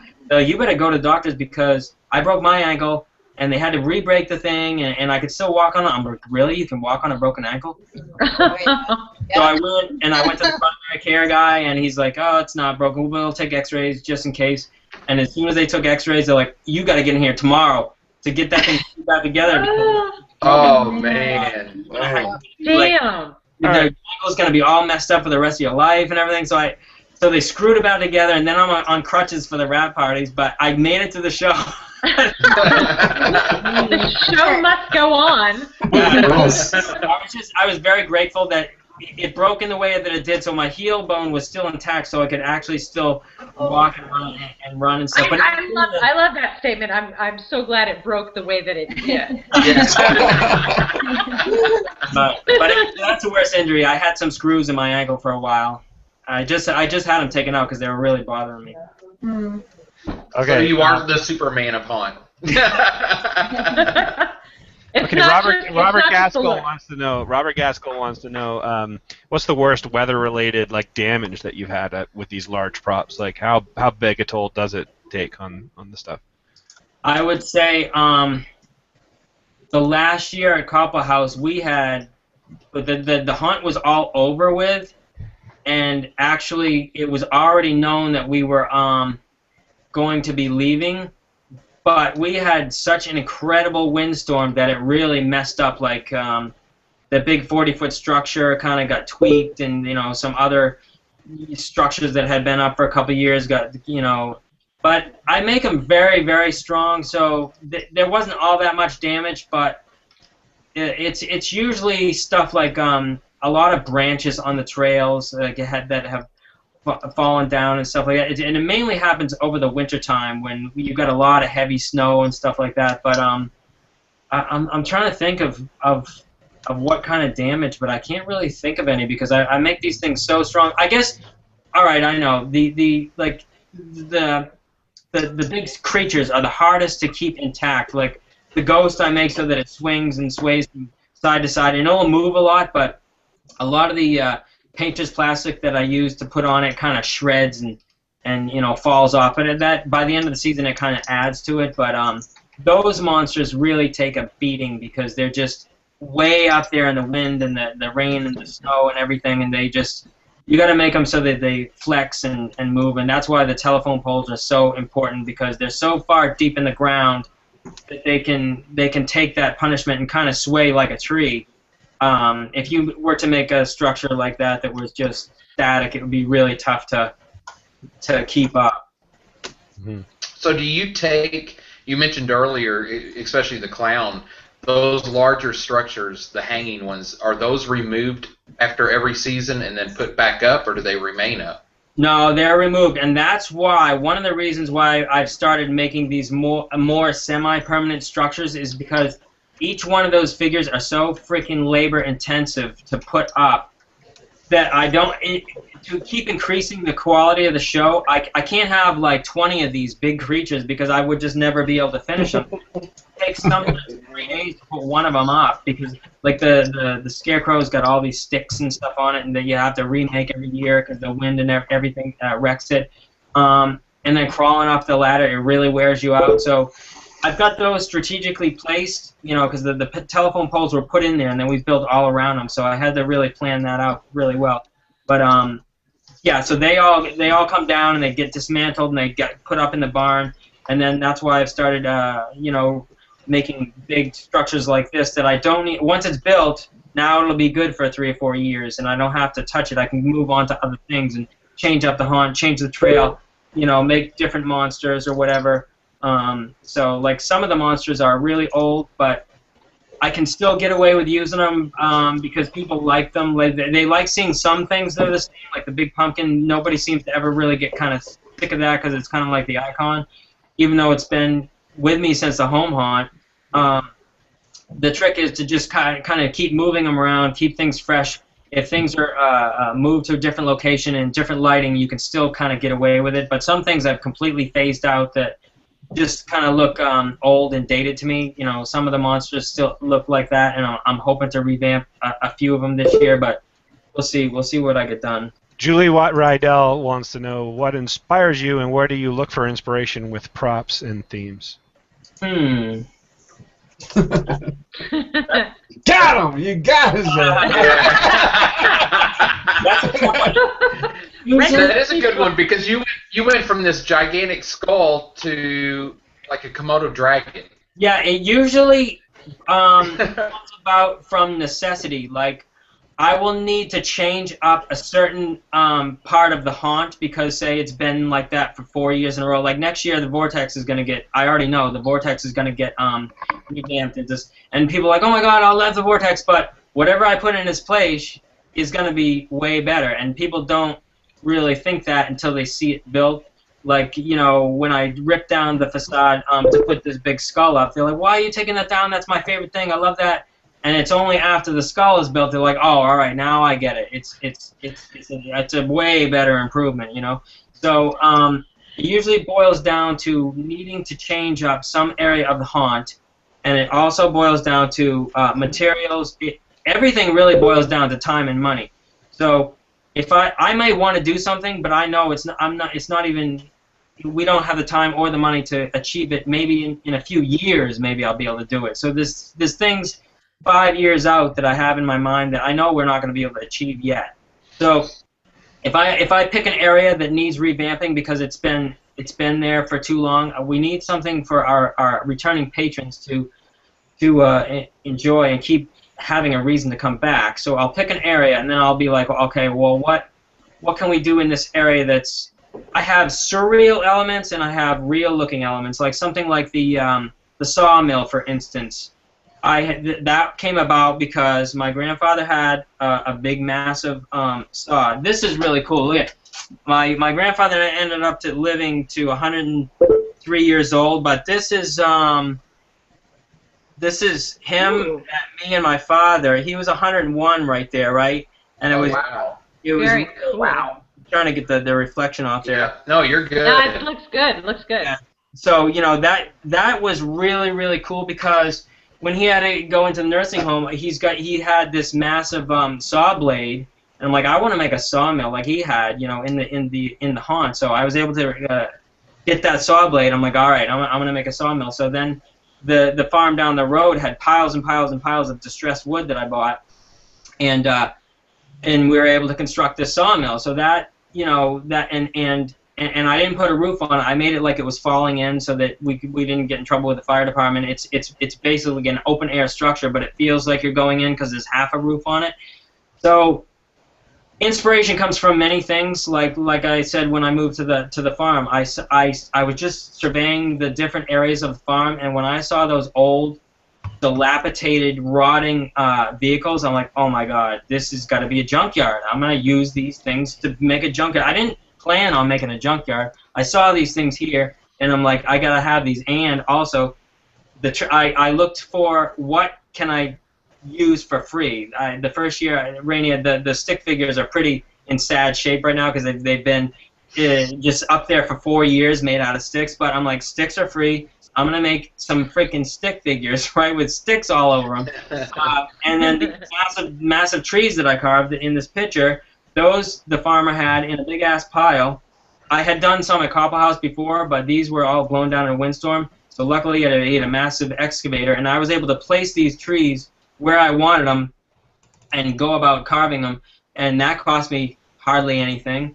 So, you know, I just that's the Robert Rodriguez approach to filmmaking. He said, like, when he made his first movie, he knew he had a guitar and a car, and so he put those things in his movie. That was what his movie was about, right? But right. Al Driver wants to know: is there a backstory or storyline that brings all that stuff together? If so, does it change? I wanted to have a back.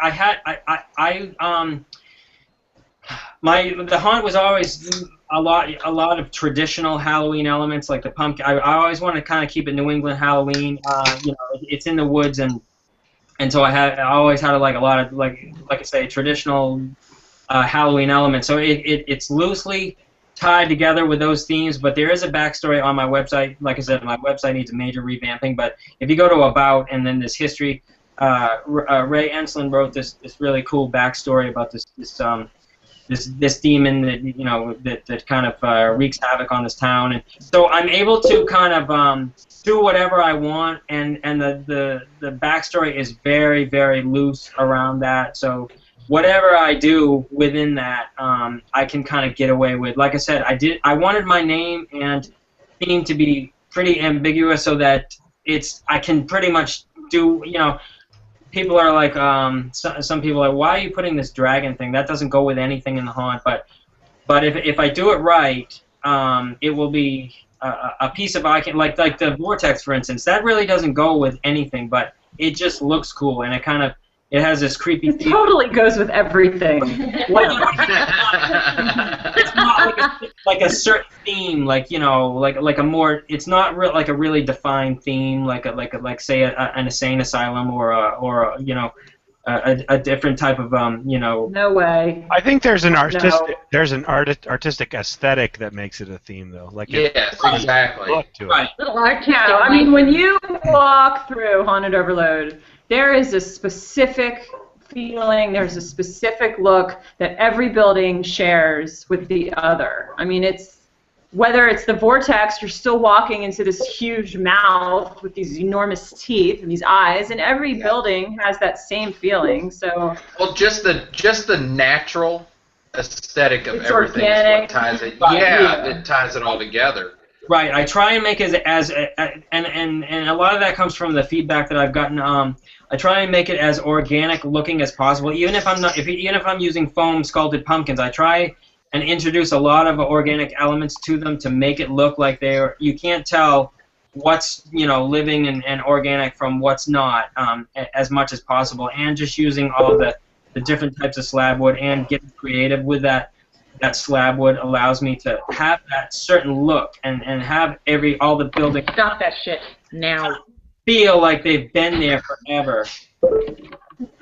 Oh. Susan just scolded you, and she didn't even know it. What happened? I'm gonna mute her before somebody calls the police on her. Yeah, despite what she said, you don't need to stop that shit. Do Susan exactly. Susan just went off on someone. We got a really hard-hitting question here from Robert Gaskell. I hope you can answer it. Regarding those little structures behind you, he wants to know if you played with Legos when you were a kid. I don't think so. I mean, I don't think I was ever really into them. I mean, like I said, I had no idea about construction at all when I started this. It's all been out of necessity. I never really used a chainsaw before. It's all been out of necessity, and I've learned as I went. Whatever I needed to do, I would learn, and learn from other people. I have people on my team that know more about construction, but I've gotten definitely way better at it. And as the years have gone by, that's what has allowed me. I mean, I didn't start off building this skull. It took years and years and years of building other things and doing it step by step, and then seeing how things were put together and different materials to put them together before we ended up with something like this. Right. One of the things that Jose's been popping up while you were talking about that was pretty intriguing was the horse. Yes. And the build for the horse. I'm not going back, Jim. The horse. That's quite all right. Eric, I'm sure, is familiar with the horse. I'll do it. Ray Ensslin, I'm taking over the pictures. Had this idea of making a horse. She really wanted to do it. It was on her list of things to do. So I'm like, all right, well we'll do that. We'll make a really cool looking horse. So we went on. She bought the thing off of eBay. We took some magic sculpted the head so it looked like it had character to it. Put wooden eyeballs in it. Yeah, I took you can buy these pig's ears anywhere for dogs to chew on. I attached those. And the rest of the whole body was made out of plywood. She projected a template of a horse skeleton onto the wall, traced it all out, Once she cut that out, then we proceeded. I wanted to give it dimension, so we took pink foam and sandwiched it in between the plywood legs, and then also electrical conduit was running down. I nailed electrical conduit onto the plywood because the plywood will snap after a while of being out in the weather. So you can't really see it, but it's buried. The conduit's buried in here, in the seams. But then to weatherproof it, we smeared liquid nails all over it, and just took wood stain and put all on it, and it's still standing out there to this. It actually got kind of wrecked. You mentioned before about the windstorm. It was the last year at Copple House. It actually got blown all to pieces, and we had to kind of reconstruct it in this new location. It's been moved a couple times. I always kind of lash it to trees and stuff like that to stand up, but the ears are starting to rot off it now. So it looks pretty, especially zombified. It looks pretty nuts. It looks like a zombie horse. Yeah, it's a great looking prop. Yeah. If anything, the weathering just adds more to it, especially that's why the ears are rotting. These dummies in the back, those need some revamping also, but those have been outside for going on 8 years in a row now, because I took Bucky skeleton heads. I made a frame out of wood, and then the Bucky skeleton heads I put all magic sculpt on them and mounted them to this, and then I have this technique where I take liquid nails, I put it all over the finished skull, and then I take painter's plastic. This is a really cool technique, and I put it on there. Yeah, this is one. And it will make all kinds of wrinkles and stuff. And then when it dries, you can peel it off, and you're left with this incredible amount of texture that's rock solid. And then when you dunk it in wood stain, it's a very easy and fast technique that you don't have to labor over, because it kind of forms itself, Yeah. So you said that was besides the magic sculpt on it. The texture you're creating is based on the liquid nails that's over it, and then the painter's plastic. Yeah, the liquid nails I smear on there with a rubber glove, and then you put the painter's plastic on it, and with the painter's plastic you can kind of scrunch it up. Yeah. And when you pull it, it makes almost like wrinkles, and I kind of happened by accident, because there was a bunch of liquid nails on the floor, and painter's plastic fell into it, and it got all wrinkled. And when I peeled it off, it peeled off super easy, and left these crazy-ass wrinkles in there. I'm like, oh, wow, this is an awesome technique I'm going to use. And these things are from the home hunt, and they've been sitting outside forever, and the weather only makes them look better. And these are kind of the same idea. These bigger ones, these were Frankenbucky heads, which I did the same technique on. And then these hands right here for the reapers are made out of the palm is like plywood, and the fingers are electrical conduit with electrical wire running through it, and then magic sculpt over each bone. So we had to sculpt each one of these bones and then put them together. But those things have been outside forever, and they just don't wear because they're just made so solid. I love those guys. Very cool. We completely revamped the Reaper section this year, and I didn't get enough light on them, so hopefully I'll be able to get more light on them this year. But sometimes if you don't have time to light something the right way, keeping don't light it at all. And backlighting it. And so these things were pretty much just in silhouette this year. Because remember, you've got years and years to use the same prop. So if they're in silhouette one year, they may be lighted the next, or vice versa. They may be lighted like a Christmas tree one year, and then in silhouette the next year. So it looks like you've got different stuff all the time. I love your patience. It's like you want everything to be like perfect, but you are like so happy to just knowing that 5 years from now, that's fine. 5 years from now, whatever. I like this picture of this thing here, because patrons didn't see this skull glowing. I painted it with all the glow-in-the-dark paint, and it will only have this effect when I turn the black light off and everything else, and it would glow. And Rainia, did you see it like that? When it was green, I did not get to see it like that. Oh, no. Man. When we shut that light off for the first time, I'm like, oh, I wish the patrons could see it like this, because it just looked really. So normally it's blue. It looked like 3D, yeah. When the black light is on it. It's this crazy blue color because I mixed glow in the dark paint with this fluorescent blue invisible blue paint. So the mixture of the two, when the black light is on it, you got this crazy bright effect. But when the light is turned off, it got that green glowing effect, and it looked cool as hell. So that's why I wanted to do something that glows green. So that's why the dragon kind of came about. Because I built a bridge. I needed we had never built a figure that's kind of elongated, like on the ground. It's always been going up and up and up. So what better thing to hide a bridge in than a massive fat Komodo dragon body type of thing? So that's. Now, so do you have some? It's okay. I was say, do you have anybody on staff? I mean, you've mentioned a lot of different people that they've got a good background with this, and they've got a back. The one thing that I'm always in awe of when I look at your pictures is the lighting. Is that just experimental? Has it just been just learn as you go, or do you have somebody that? No, it's that is familiar. It's definitely all trial and error, and for what we have available. Like, when I was extremely lucky when I went to Cobble House Farm because there was a guy that was just retired from his 30-year electrical business, and he had all these massive long cords and huge, almost like parking lot lights that I could just set on the ground and put gel over them, and they produce this incredible effect.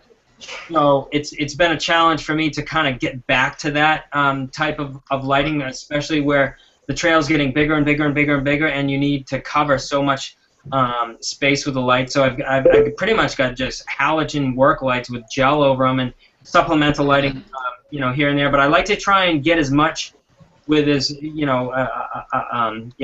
a scene. Like, and now I'm starting to rent a bunch of big architectural LED lights and stuff and experiment with those. Now that we have the budget to go into stuff like that, so it's all trial and error and time. Like, a lot of times we'll have this incredible plan to light this scene, like the Reapers, and we just don't freaking have time to do it. So we have to just pull back on the lighting.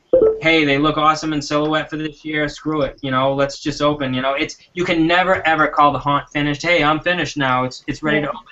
It's just. Oh yeah, he had boxes of lights inside the skull, just closed, not even open yet. You need one of those, and I don't remember the company, but we were in Trans World. There was a company there that had the lights, but they just had this most ridiculous, Godzilla-sized strobe light and everything else. I mean, it was insane. I don't know if they'll be at MHC or not, but I mean, it was just the lighting was insane, the size and the power on it. Oh yeah, I mean, it's definitely a challenge. Raina, you saw when we were doing that the lighting of the this big scarecrow here during the show. We had 4 big architectural LED lights, and they put off some awesome light. It's really deep. And color layering is absolutely incredible. I love the layering colors. Yeah, so like I said, sometimes we'll have enough time to do the lighting just like we like, and sometimes it doesn't. A lot of times things will happen that you don't realize. Like I made my fences purposely to have big, huge spaces in between them, so you can light one scene, and then the light filters through those cracks, and then when the fog blows through the cracks, now you get these incredible rays of light. It's really hard to plan that happening. So but now I know that that's going to happen. So when we make a certain fence, I leave a lot of space so that you can't really see through it. You can only see movement through it. But when the light pours through the fence, I don't know if you probably don't have any pictures of those, but it just makes an awesome effect, and it kind of kills because say the queue line will be really brightly lit, but then as that light filters through the next scene, which is the junkyard scene, now it's more dim and it's kind of a lot spookier. Whether you get these rays of light coming through, it's still lighted enough to see, but it's only the light coming from the queue line, and you really don't know that's going to happen until you start setting up all the lighting. The lighting is actually the hardest thing of the whole haunt, because now, okay, you've done all the build, and now it's time to light all this stuff, and it's just an incredible area to fill and try and get all these effects and plugged in and waterproof. So it's. It looks like you got like every single color right in that one scene. it's like That's orange, red, awesome, pink, awesome, purple, awesome blue. lighting. That thing in the back changes color, so yeah, it would slowly change, you know, from green to red to blue to orange. So Oh, there you go. at That's any fine. given time, you know, you're getting these crazy different effects. Hey, Amaze Eric, ball. can you talk about your fog and all of that stuff? Because that's my favorite part. I buy strictly from Foggy's Frog. They are just awesome. As soon as I switch to them, it's like I will never go back. And I just switched to. I was using the swamp juice. Harania actually put the order in for me at Transworld because I didn't make it through Transworld this year. Two 55-gallon drums of it, because that's what provides the atmosphere in this thing. Mhm. Since it's all open, the only way you get that crazy atmosphere and the lights working the way they do is by pumping a massive amount of fog in there.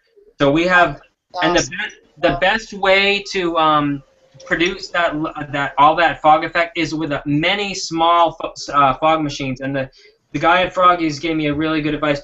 I buy cheap fog machines. I've got some that I bought at Joann's Fabric at my home hunt for $20 that are still going.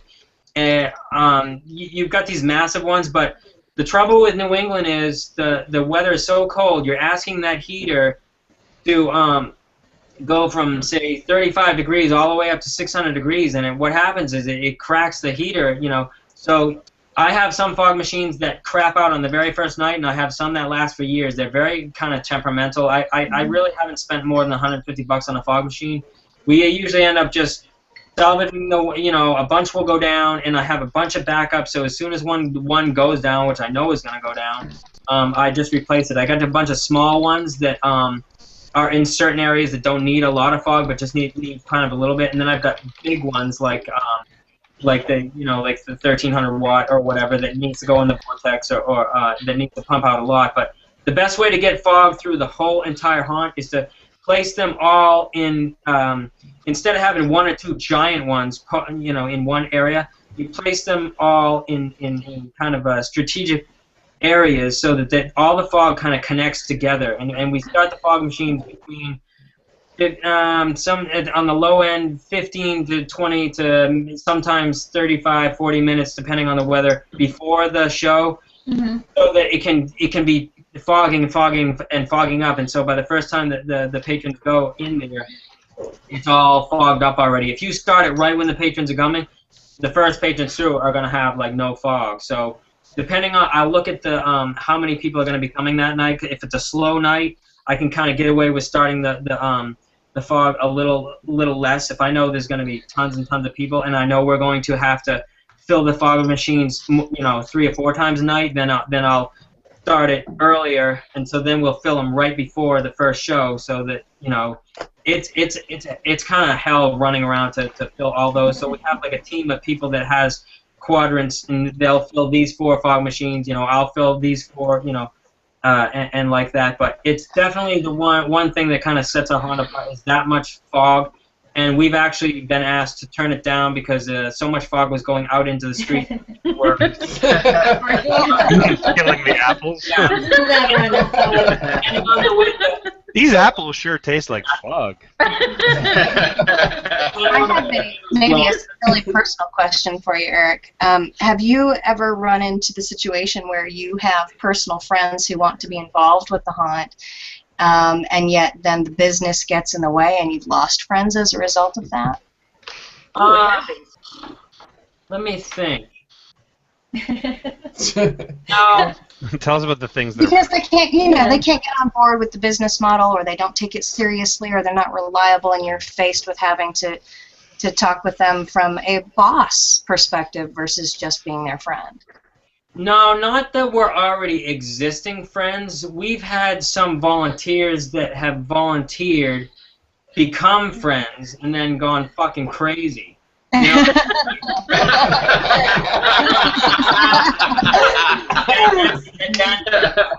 then we part ways, and that's that. But never, I haven't had anybody that's been an existing friend, and they can come, and I have a lot of guest actors. Some people that I haven't seen in years that want to just come up for a night, and volunteer, and then they go away, and maybe I don't see them for another 2 or 3 years, and then they come and they can they get an open invitation. That's kind of what I like about, you know, I've got a very kind of loose way of running it. You know, if all of a sudden an actor that used to help me out, you know, he moved to Florida, and then he came back one night. He had his parents up here. They went to the haunt one night, and then he's like, "Hey, I want to act again." I'm like, "Sure, come on down." It was the last night, so it was fun to see them be able to act again after so many years of being away from it, you know. So we have a lot of situations like that, and it always seems to happen at the right time, where maybe a bunch of people will call out sick, and then all of a sudden there's like 3 new people or people that haven't done it in a while, all of a sudden take their place, you know, just at the right time. Felt screwed over in that type of situation because there's always someone there to take the place if someone bails on you. Right, and I try and start off with so many actors that even if we start having drop off, we strategically place actors, so maybe it will be a little light on actors one night. It will still be a good show, but you might not really notice unless you came a night when we had it like jam-packed. Right. I totally know what you're talking about, because it's like when we went to Trans World, the display that Jim put out there, I'm like, wait a minute, you know. His dance moves were killing. All right, so question. We would be remiss if we didn't talk about this. I think Julie Brydell wants to ask you about the Legendary Haunt Tour. We haven't talked about that. That's a pretty cool honor. I mean, we were approached by Ben from Netherworld a couple years ago, as a matter of fact. He said he was on vacation with his family and he wanted to come check out the area, you know, the haunts in New England, and he stopped by when we were building the Vortex. We were building the Vortex in the Circus Center. It wasn't even built yet. We had only been at that location for 1 year. But we had a good reputation at the other farm, the Copper House. So he came, he took pictures, and you know, his kids were all into it because they had known about Haunted Overload. They had seen the videos and everything, and they saw the spooky trees, and they saw all the stuff that we had built, and then we're like, you know, this vortex type thing is going here. I kind of had to explain it to him. We were just cutting down trees. It was you couldn't even barely walk in the trail, you know, where that now it's all nice gravel. But you know, he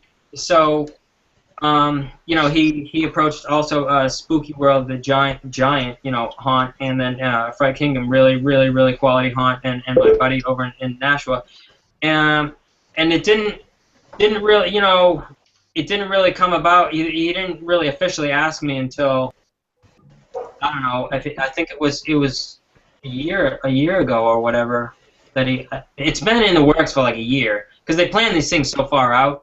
And when he first came to the haunt, nothing was ever mentioned about that, right? And so I really wasn't sure what the deal was with that, you know, if he really was on a scouting mission or not. But you know, then rumors started spreading. Hey, you're going to be asked to be on this haunt tour. I'm like, really? I'm like, oh man, I don't know. It's really hard to keep our show together for the whole season. Never mind a whole week after this show is, you know, that's another whole week. Now after the last show's over, I go back to work, and then it's like I'm like, I don't know if I want to be involved in something like that. But then more and more information was provided. I'm like, how can I not do it? You know what I mean? So it's going to be a really cool, because people from all different parts of the country will get to see Salem, and they'll get to see these 3 awesome haunts that are all really different from each other. You know, Spooky World is just, you know, that's a massive operation, and what they got going over there is just really cool to see on that type of a scale. I would never want to do that type of a scale, because it's just, I think the fun would really go out of it then. So I want to kind of cap mine at 10,000 people or so, and just hopefully keep it at that. We'll see what happens. I never want to. We'll cross that bridge if I get to it. Go ahead. Sorry. No, it's just going to be great, because you'll be able to get to see these 3 different haunts. One is all indoors. Tim's Fright Kingdom is great for all sorts of different effects and actors. He's got top-notch actors and scenes, and he's got this massive warehouse, which I'm really jealous of, because he can work on it all year. and then we are on this crazy rural farm that just has a ton of atmosphere and a ton of stuff going on. I mean, one of my concerns was that it would be the snowing or raining or really crappy weather to kind of mess up the experience. But you know, that's a chance you gotta take with these things. So it's gonna be pretty cool. I'm really looking forward to it. Everybody's psyched up for it, and it also kind of motivates us to get to the next level, like this Dragon thing. You know, it gives us that extra little kick, because if all these haunters are coming to see this thing, I want it to be as good as we can get it. You know. Just to interject here, a quick note that Roland Pickens, you're on probation for fucking with us. Stop that. Thank you. Thank you, Roland. And next question from Sarah Berkeley Kearney. What are some of the best scare reactions that you see in your haunts? Some of the best scares? Yeah. My father, I got the whole family involved in this thing, but one of the best things that he came up with on his own, which I freaking loved, and it gets me. I love when I'm running through the haunt with a chainsaw and someone gets me. That's the stuff that I love. But when my father came up with this, he had this huge buffalo hide. It's this furry hide, and he hid underneath the sawmill.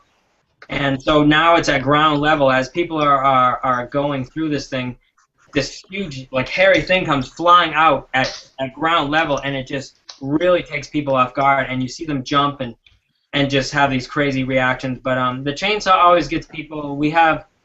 I have a way of starting the chainsaw, like, it's sneaking up and starting it right behind people, and that really freaks them out. But just, there's so many different things that freak people out. It's different for everybody. Like, some people are extremely afraid of clowns, so they'll make it through the whole haunt no problem. As soon as they see the clown, they're like, they have to be let out of the thing. You know what I mean? So it's different for everybody. It's hard to say exactly, but that my father came up with one of my favorites, because it was so simple. It catches everybody off guard. He's got a really great sense of timing, and he's got this moose call. When the furry thing comes out from the thing, he'll blow the moose call also, and the combination of that and the weird noise that people haven't heard before, it just really freaks them out. They don't know what it is. It just kind of moves, and they just jump. And then when I've been running through there and he doesn't know it's me, and he does it and it gets me, I'm like, that is a freaking good scare. Well, there you go. Yeah. Hey, Gina, did you take notes? Tell Chris to break out his moose calls for next year's one. There you go. Inspiration. In sporting goods stores, you can find so many different crazy calls. I want to get more this year. Hey, Eric, I wanted to ask you, and I've been a little flustered tonight, so if I missed this, bear with me, but I saw that Haunted Overload was featured on the Weather Channel a couple of years ago. Did you guys have to open special for that? Yeah, oh my God, that was an undertaking, because we're usually not open until like the very end of October. So when they approached me, it was early in the season, like the spring, and it was a long process of first weeding. They did this cross-country search for the haunts, the 10 haunts that they wanted to be on the show, for one thing, because they were trying to increase their programming, and they wanted, this fall special. They were doing top teams, top haunts, and top fall, events. And so it was going back and forth, in the spring and the summer, not even knowing if I was ever even we were going to get picked to be on this thing, right? So it just kept, I started getting the feeling that, yeah, we will kind of get picked. And then it's like, okay, if you get picked, you're going to have to, we can film no later than October 1st. I'm like, ah! Of course. Yeah. Schedule, like cramming all that into, so as soon as we found out that we were actually going to be on it, we just set to this, everybody had to pull together, and we had to put on a special show just for them, and it was one of the worst days of my life, only because the weather was horrendous. Like, it poured buckets all day long. We're trying to set up all this stuff to do a special free show for 1,000 people just so they could get footage. And they had I don't know, a minute, 2 minutes worth of footage. They filmed for like 12 hours, and it went from like early afternoon till like they finally get around to doing my interview at 2 in the morning. Oh my God!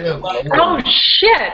It was freaking insane, but it was really cool to okay. So I get through that. I barely make it home because I was so tired.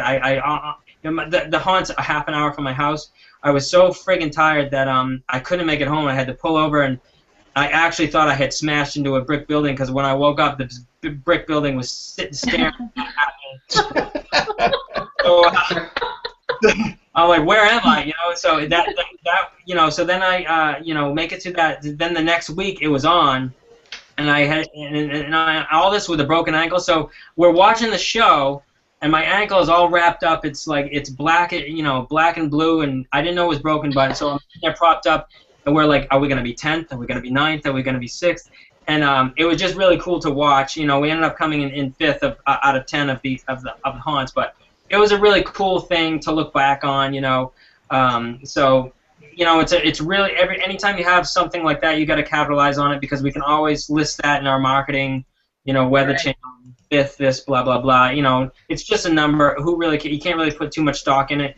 But for marketing purposes, it's really great. And to be coming in, you know, in the middle of all those incredible names, you know, 13th Gate and Netherworld and you know, all the you know, the Creepy World, all those awesome haunts to be lumped in there was really freaking cool, especially...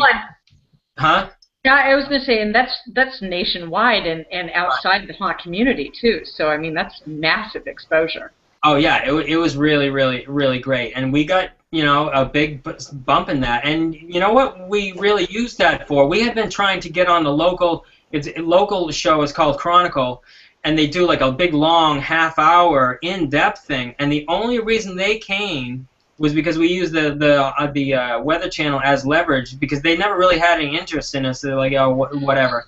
But we're like, hey, the Weather Channel is coming, you know, and we're gonna be, you know, top 10, you know, countdown list, and so that really piqued their interest because that gave them the nugget of you know, interest to put on their show. So the very next day, we did a taping for that show. Nice. It came out way better than the Weather Channel special because it was really in depth, and we got a huge bump from that. So we used the Lever Channel and the Weather Channel as kind of a springboard. So you just never know where this stuff is going to lead. So you got to always kind of capitalize on it. So even though it sucked and it was the worst day of my life and it was really difficult season getting us you know, to that point of having that free show, and it rained and everything else, it all worked out awesome because now we've got this footage. And, you know, we can always look back on it, and it's great for marketing and all this stuff because we can list those shows that we've been on. I guess Rose wants to know how much of the artistic stuff you delegate, and, like, do you feel guilty delegating that stuff, or do you handle most of it yourself? How does that work? I handle a lot of the major design stuff myself, and I try and break it down. People have all different skill levels. There's certain people that I just let have free reign, like Bill, who's kind of in charge of the clown tent. He can pretty much have free reign of whatever he wants to do with that area because that takes that off my plate.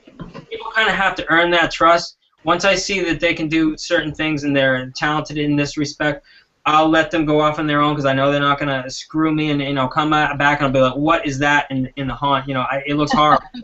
It doesn't, or whatever, you know. I still have the final say and I still have to approve things, but the major things and the major design and the major where people are walking and how I want the whole haunt to look, I pretty much have control over all of that, and I'll break it down into certain steps where, you know, if we're working on big giant projects, I'll break it off into steps where, okay, just do this, and you know, it's a very simplified step, and they may not even really know what they're doing or doing it for.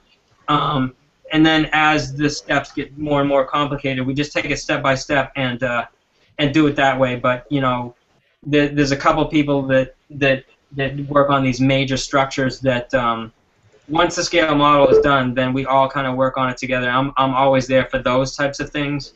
But yeah, I mean the artistic. But there are certain things that somebody will come to me and say, I want to build this. Like our costume director wanted to build these really unique-looking statues for the graveyard last year. I'm like, hey, that's great, because that's something that I wouldn't, it's not my style, but it fits in with Haunt. Like she's incredibly talented. She wanted to make a gypsy wagon. I never even thought of putting a gypsy wagon into the Haunt, but once I saw it finished, she just did it all on her own. I bought a hay wagon. We're like, we can. She saw it and she's like, we can turn this into a gypsy wagon. So I let her have free reign on that, and she did it all herself, with the exception of just me buying the hay wagon. I wanted it in a certain area so that people would see it when they came in. We're going to move that this year, but stuff like that is great because it adds an element of artistry that I wouldn't come up with, and so everything doesn't look the same. That's like, it still fits in with the theme, but it's not something that I came up with. That's why I like a lot of different people carving jack-o'-lanterns, because if I just do them all or whatever, I don't have time to do them anyways. They'll all kind of look the same. But I love when I go in and a whole bunch of people are carving, and I see even young kids carving, because they make the most demented-looking pumpkins. They really do. Yeah. So I love all that stuff, and seeing the differences that people can put into it. That's where a lot of the artistry that the people can get is the pumpkin carving. Because now that I don't have time to do all that, and we need at least 200 hand-carved pumpkins, and then I have to recarve all those once a season. I can let them have free reign on that. I'll position them. If I see a pumpkin or two that doesn't look that great, I'll put it in the background or whatever, and I like to kind of position them myself. But even then, I get so busy that it just ends up to be whatever it is. But there's been a lot of people that have been doing it over the years that kind of know the drill. Like my father is always in charge of the tiki torches and stuff like that. But the main thing, the main design, the main structures, monsters or whatever, the big giant things, I pretty much have control over it. If someone brings me an idea and wants to do it like a scene, then I'll let them do it. Are you able to actually use any real flame at all? I'm allowed to use real candles in the pumpkins in the queue line only once, because it's kind of an open area, and they're in pumpkins, in glass. If it gets tipped over, it's inside a pumpkin that's full of water. It's not going to do anything. They don't bother me with that at all. But after the skull, anything inside the haunt, no, I can't. And I can use real tiki torches way outside in just the grass area, but not inside the haunt. Al Driver wants to know, do you guys use the same, do you have key characters in your haunt that kind of, drive the story that come back every year? Oh, yeah, and we have new key characters that always emerge. Like the queue line has got a certain queue line characters that are really kind of, they've been developed over the years, and they know the drill and everything, and then we always have new people that come in that may have worked in the haunt for many years, and then all of a sudden want to be moved up, like to the queue line, that to take a more active role with the patrons, not just jumping out, but more acting. So it's constantly evolving, and some of the best actors come in first year, maybe from other haunts, or maybe have never done it but just have a passion for it, and it just blow it out of the park. Like the guy you saw, Greg, that was jumping out of the thing, throwing popcorn at people. That was his first year, and he was just freaking awesome. So I always love that when I'm surprised by an actor that I don't know what's going to happen, come from their performance. But I also like to see it grow and progress. So and then people get bored of the same character, also the actors, so they'll always want to change it up. Like Kyle, the guy with the dress, that was the first year that he had done that particular character. I had no idea what he was going to do. He just showed up like that, and I'm like, oh my god. I love being surprised by stuff like that, so.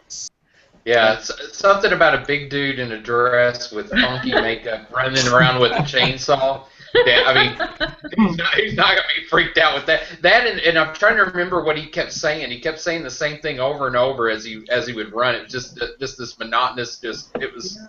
He was hysterical. That was awesome. Yeah, I really loved it. I mean, he got obviously the best actor award. I mean, there's a video on Vimeo that shows him in the store and everything with this crazy old song behind it. It's really hilarious. But now, speaking, you said you mentioned that just in just brief, about having an award. But I assume, do you guys do like a post season wrap up and a party, do you acknowledge certain volunteers and Oh yeah, actors? that's without a doubt one of my favorite times of the season, because for one thing, all the stress of the haunt is gone, and it's my only, because the haunt season for me is pretty much a blur, because I just got so much shit going on with my normal job and the haunt, and try and keep everything together and manage everything. The haunt is pretty much a blur. I don't really get to enjoy it that much. So I love when I see Artifact Images, producing these amazing pictures. They've been with me since the home haunt. We kind of learned together, and our quality, their photos and the haunt has grown up. And also the Tim Bickford, who takes the videos, has grown up with me also. But so the favorite thing is when we combine all these photos and video into the one massive. All these little video clips that you see that I post are a part of one long giant video that we show at the wrap party on this massive screen.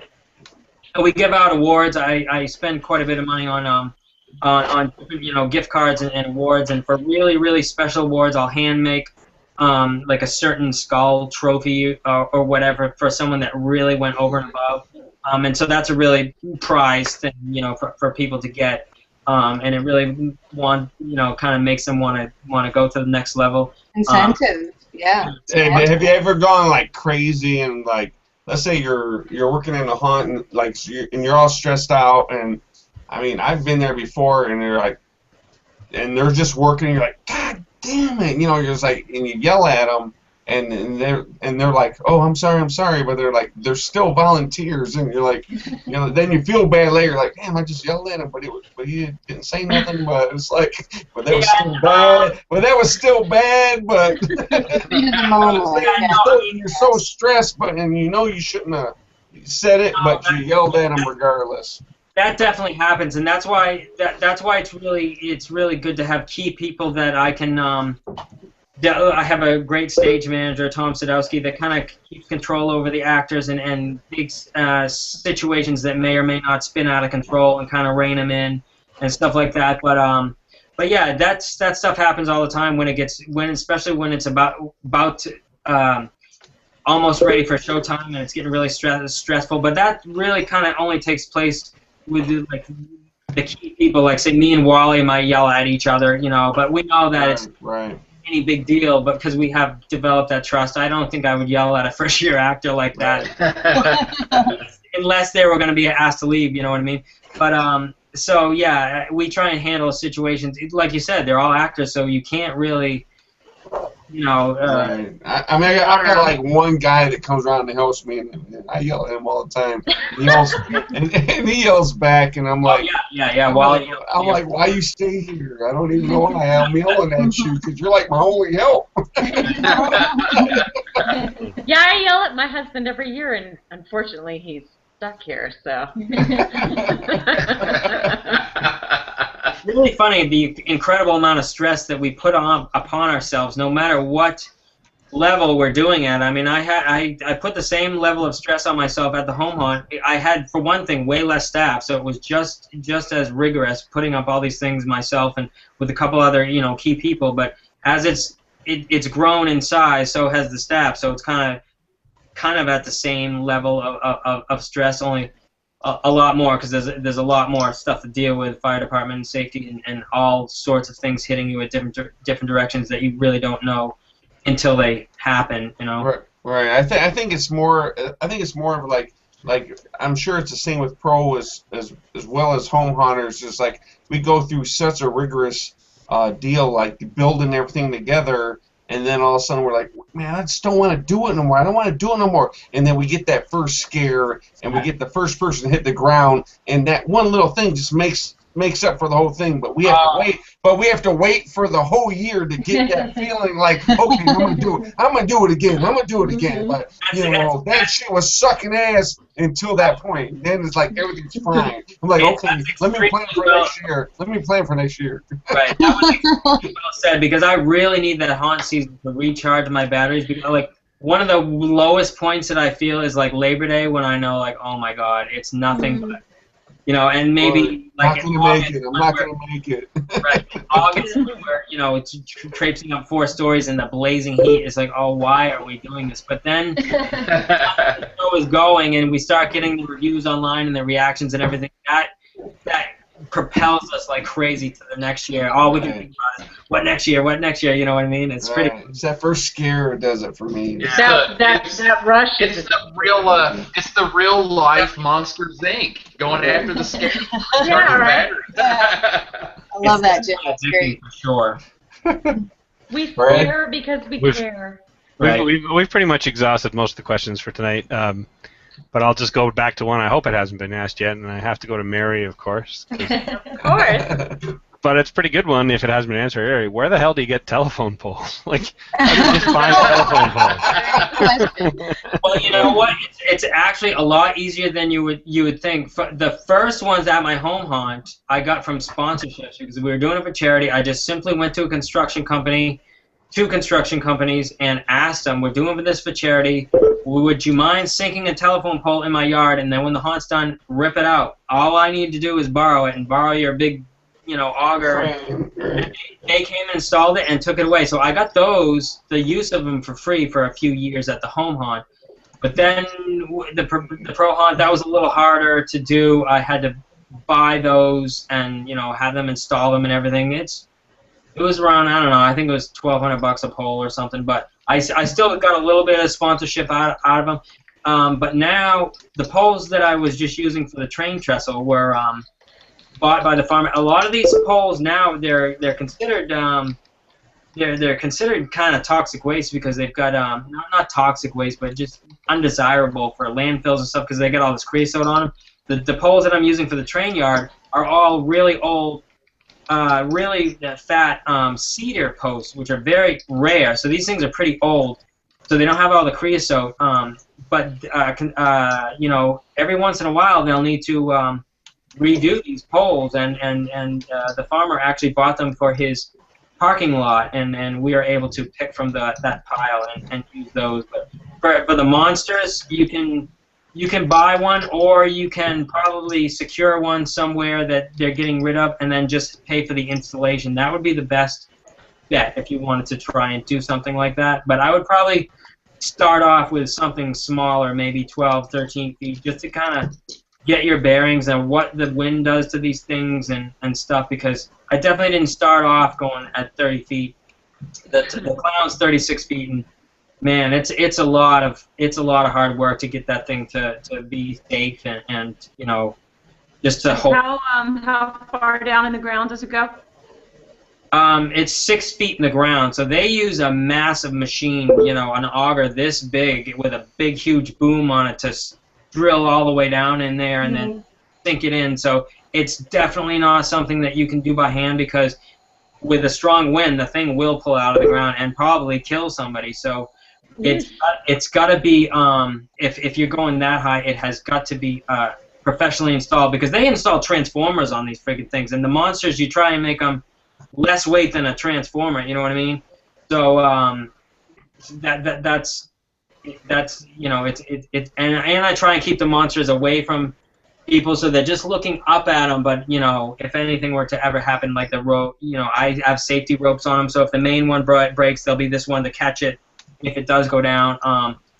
And over the years, just learning safety stuff that way. But yeah. I might have missed it, Eric, but they're 6 feet in the ground. Are they actually in concrete as well? Do you have to? No, if they're professionally installed, they don't need to be in concrete. The stuff that I make these buildings out of, I use pressure-treated 6x6 beams sunk into concrete, like 3 feet in the ground, because there's so many of them to disperse the weight, and it's a building, not just one pole. But if it's a professionally installed pole, it goes so far in the ground that it's not going to go anywhere, no matter what the wind or what you put on it. But you can get away with installing certain, you know, smaller scarecrows, you know, deep in the ground with a hand auger, maybe 3 feet deep, you know, and then put all kinds of bracing on it and stuff to kind of kind of learn, but I definitely wouldn't start off with a telephone pole because it's just. Hey, wait a minute. This was Mary that asked the original question. She's looking for the totem pole. Yes, before the night is up, by tomorrow morning, Rick will have a telephone pole by your farm. Dug down and I don't doubt it. Either that or Rick's like, oh my God, Mary, no telephone poles. Rick's doing fucking shots right now, going, Jesus Christ. If you have a big tree, these monsters can just as easily be hoisted up onto a giant, tall, really strong tree, because I've had, like, say, the witch that started off on a telephone pole, but when I moved to the other farm, I had it on another pole, and then I moved it to a tree, and that looked just as good, and it was way easier to hoist it and just let it hang from a tree than to mount it on a pole. And like the Ghost has been many different places that's either hung off a tree or hung from a barn or certain different poles over the course of the 3 venues that it's been at. So if you make them flexible enough and in pieces where they can either hang or if they're out in the middle somewhere, you'll have to use a pole, but a tree is just as easy or easier. You could even use a flagpole. I mean, yeah, you can. If you build it light enough, sure. And if it's just hanging and it can kind of blow like the Ghost doesn't have any structure on the bottom. It's pretty much just a chicken wire rib cage and tons of cheesecloth going down and down and tied to the. It's got like a frame of wood on chicken wire, and then tons of cheesecloth and painter's plastic over that to give it that see-through look, and then it blows in the wind and everything, and then the arms are really light, made out of the pink foam and electrical conduit going through them. So that thing could be hung off of a flagpole, hoisted up there, with a pulley. So that would be fine because the flagpole is not going anywhere either. Right. So, but awesome. They make good blockades and eye candy. Eric, are you married? What does your wife think about this if you are? Exactly. That's what I'm talking about. That's my biggest man. She was pissed that he had to. Knew what she was getting into when she married me because I had a skull for a wedding ring. I had a wedding ring. If I'm gonna have a wedding ring, I want to have a really cool skull. I'm so pissed because one time at the home haunt we were carving pumpkins and I left it on the table and kids were in and out of there and all of a sudden I go to get it and it's gone and I'm still to this day because it was a very unique skull and I haven't really had the cash to buy another one so far, but anyway, so she kind of knew what the deal was. I had been haunting all along, so it was the next logical step. Like I said, when the home haunt was getting too crazy, either it's just stop altogether or attempt to make a business out of it. There's no harm in trying. I just don't want to go freaking bankrupt doing it, so I wanted to do it very slow and methodical and not worry about how fast I made money and when can you make it your full-time income and blah blah blah. I wanted the main thing was putting on as good a show as we can with the resources and money, helping the charity, and then just improving year to year and just see what the hell happens. And so far, it's been a good strategy. Yeah. Well, Eric, I'm going to interlude here just a little bit because it's already been we're like at 2.5 hours. And I know we could go all night and we would all just be sat here in awe and just. That's the best thing is all the relationships that we've got. I mean, we wouldn't even know each other if it wasn't for haunting, and that's the really cool thing. Especially when I look around at the party, I'm looking at every single person and I'm like, this is insane. I know all these people. Some of my best friends now. Just from haunting, and I would never know them otherwise. And that's one of the coolest, most satisfying things. So very cool.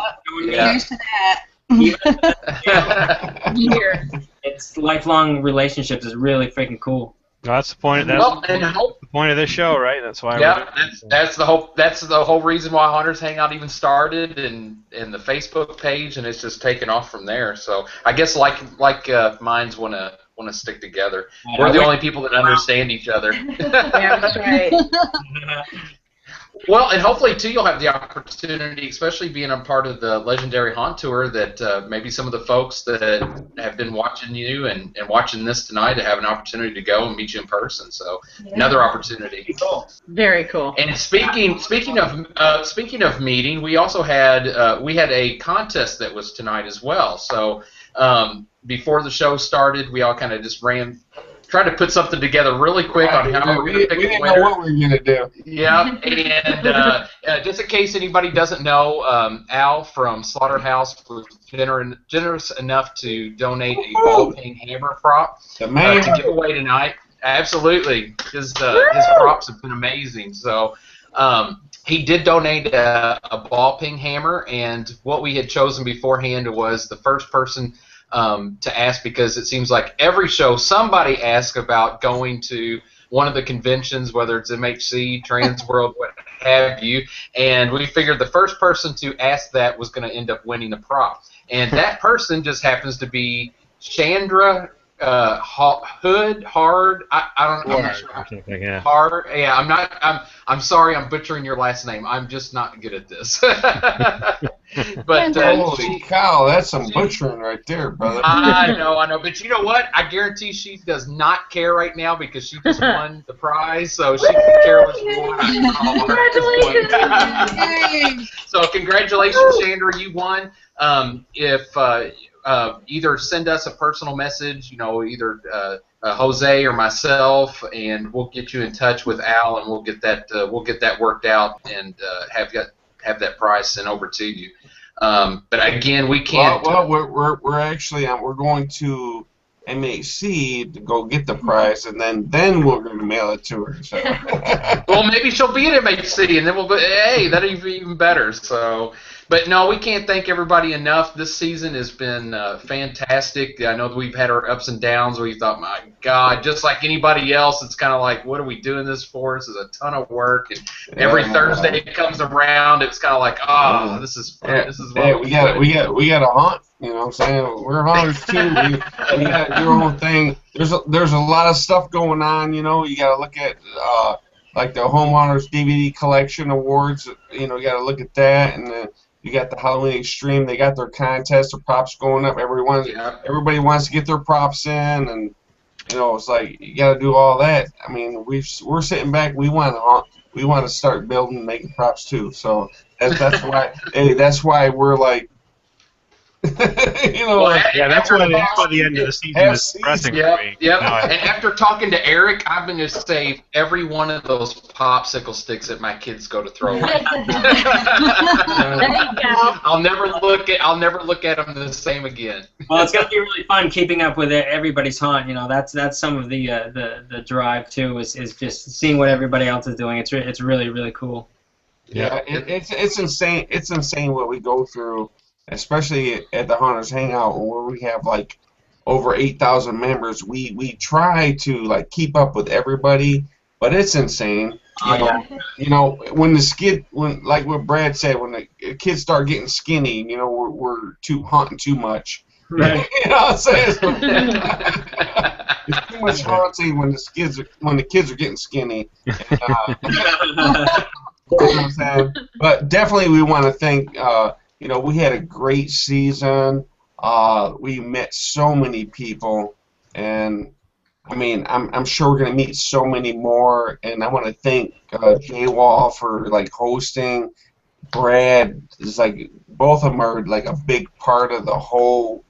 I wouldn't be able to do it without them. And Gina, she's always been there for us. And then we got a whole nother little cast of helpers, Pandora and Susan, and they're coming up and doing our fill-ins, and Rainia, she's been a big help to us, and we definitely want to thank Eric for coming out, and like this is for the season finale, and like wowing everybody with all this information. It's like, wow, dude. It's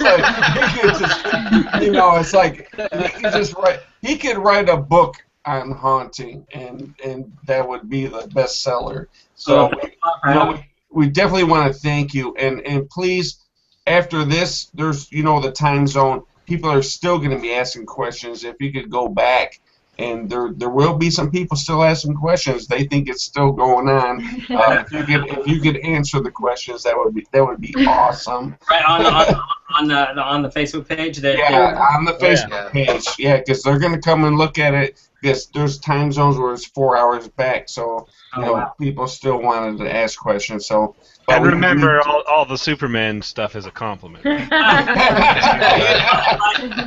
I just want to take a moment to thank Diablo as well, who's obviously the stop it. The crazy haunted best engine that makes it.